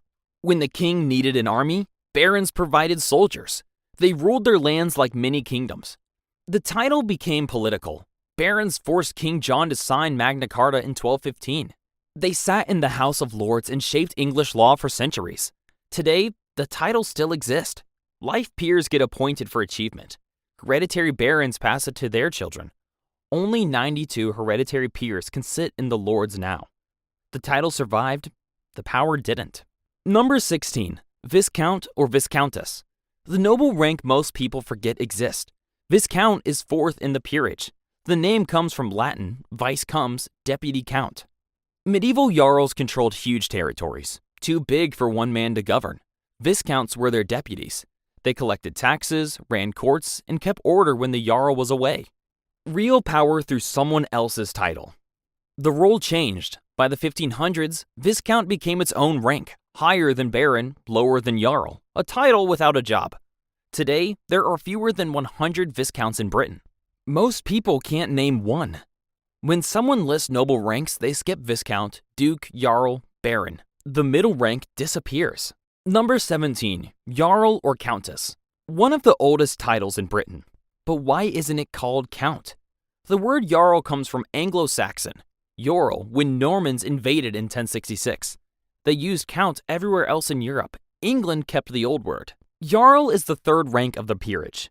Medieval jarls were powerful. They governed entire counties. The Jarl of Warwick controlled Warwickshire. The Jarl of Kent controlled Kent. They raised armies, collected taxes, and ran their own courts. Jarls led English armies against France and Scotland. They sat on the King's Council before dukes were created in 1337. Jarls were the highest nobles in England. Some were richer than the king. Today, there are fewer than 200 jarldoms. The title survived, the counties didn't. Number 18. Marquess or Marchioness. The border guards who became super nobles. Marquess is the second highest rank of the peerage, the most honorable. The name comes from march, border territory. England's borders with Scotland and Wales were war zones. Villages burned, armies raided, people died constantly. The nobles who held these marches needed more power than jarls. A marquess commanded bigger armies. He didn't ask the king for permission to fight. When Scottish raiders crossed the border, he killed them. When Welsh rebels attacked, he struck back. No waiting, no messengers to London. The Marquess of Winchester guarded the south. The Marquess of Northampton held the center. They lived on England's most dangerous ground. The wars ended centuries ago. The title survived. Today, there are fewer than 35 marquessates in Britain. Number 19. Duke or Duchess. The only nobles who get called Your Grace instead of Lord. Duke is the highest rank of the peerage, below royalty, above everyone else. His Grace, the Duke. Her Grace, the Duchess. No other lords get this. Jarls are lords. Marquesses are lords. Dukes are grace. The first English duke was created in 1337. Edward III made his son Duke of Cornwall. Before that, jarls were the highest. Dukes were reserved for royalty. Medieval dukes governed massive territories and commanded armies. They were so powerful, some challenged kings for the throne. The Duke of Lancaster, the Duke of Norfolk, these men ruled regions. Royal princes still received dukedoms. Prince William became Duke of Cambridge. Prince Harry became Duke of Sussex. Today, there are fewer than 30 non-royal dukes in Britain. Peak aristocracy. Everything so far was aristocracy. Now comes royalty. Number 20. Prince and Princess. Born into royalty but might never rule. Prince and Princess are titles for the monarch's children and grandchildren, his or her royal highness. This isn't nobility. Princes rank above all dukes. They're born into it. Many princes hold dual titles. Prince William is also Duke of Cambridge. Prince Harry is Duke of Sussex. The prince title comes from blood. The duke title comes from the king. But being a prince doesn't mean becoming king. Prince Andrew is 9th in line. Princess Anne is 17th. They'll never wear the crown. George V limited who could be prince in 1917. Too many royals weakened the title. Elizabeth II expanded it again before she died. Number 21. Prince and Princess of Wales. The title England stole from Wales and gives to the heir. Prince William holds it now. The last native Prince of Wales was Llewellyn ap Gruffudd. Edward I killed him in 1282. Edward conquered Wales the next year. In 1301, he gave his dead enemy's title to his own son. Wales never got it back. The tradition stuck for 700 years. Every English heir since has been Prince of Wales, but the monarch has to grant it. Charles waited 64 years. William received it in 2022. The wife becomes Princess of Wales. Princess Catherine holds it now. The most famous was Princess Diana. When Charles married Camilla, she refused it out of respect for Diana.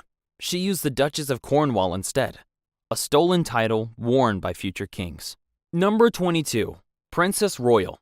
The title for the eldest daughter, currently held by a 73-year-old badass Princess Anne. The title isn't automatic, only granted if no one else holds it. When Anne received it in 1987, the previous Princess Royal had been dead for 22 years. Anne is the hardest working royal.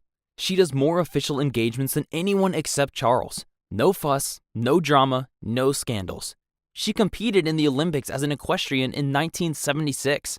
Her daughter Zara won silver in 2012. Anne refused royal titles for her children. They grew up as commoners, normal lives instead of royal duties. Only 7 women have held the title since 1642. Anne earned it. Number 23. Queen Consort or Prince Consort. Called queen or prince, but they don't rule. The spouse of the reigning monarch, title without power. Gender makes the difference. The wife of a king becomes queen consort, often just called queen. The husband of a queen doesn't become king, he stays prince consort. Why? King outranks queen. England won't let a man outrank the actual ruler through marriage. Male consorts stay prince. Prince Albert married Queen Victoria and shaped British politics for 21 years. Never called king. Queen Camilla married King Charles III. She's called queen, but he rules. Camilla went from royal mistress to queen consort. Alice Keppel's great-granddaughter finished what her ancestor started. The title sounds royal. The power isn't. Number 24. Queen Mother. When your son becomes king, you get a new job title, Queen Mother, the widow of a dead king whose child now rules. The most famous was Queen Elizabeth, the Queen Mother. Her husband George VI died in 1952. Her daughter became Elizabeth II. She kept the title Queen Mother for 50 years until she died in 2002 at age 101. She did royal duties until the end, waved from balconies, attended ceremonies, still called queen, just not the queen. The title is currently vacant. Charles III's mother is dead. When William becomes king, will Camilla become Queen Mother? She's his stepmother, not his mother. The rules never covered this. From a man who's cleaned the king's ass to the king himself, the final title. Number 25. King or Queen Regent. At the top of everything, the sovereign. His or her majesty, the king. Charles III is head of state, supreme governor of the Church of England, head of the Commonwealth, commander-in-chief of the armed forces. Every title in this ranking flows from the crown. But the reality is king doesn't rule, parliament does. The Bill of Rights in 1689 ended absolute monarchy. The crown rules through parliament, not above it. Charles signs laws but can't refuse them. He appoints the prime minister but can't choose who. He commands the military but can't declare war. William the Conqueror had absolute power. Edward II was murdered. Charles I was beheaded by parliament. Kings learn to survive by giving up control. Today, the king opens parliament, meets the prime minister weekly, represents Britain abroad. The power is ceremonial. The title is everything. The highest position in Britain, the least actual power.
If you want to see more, click the video on screen now.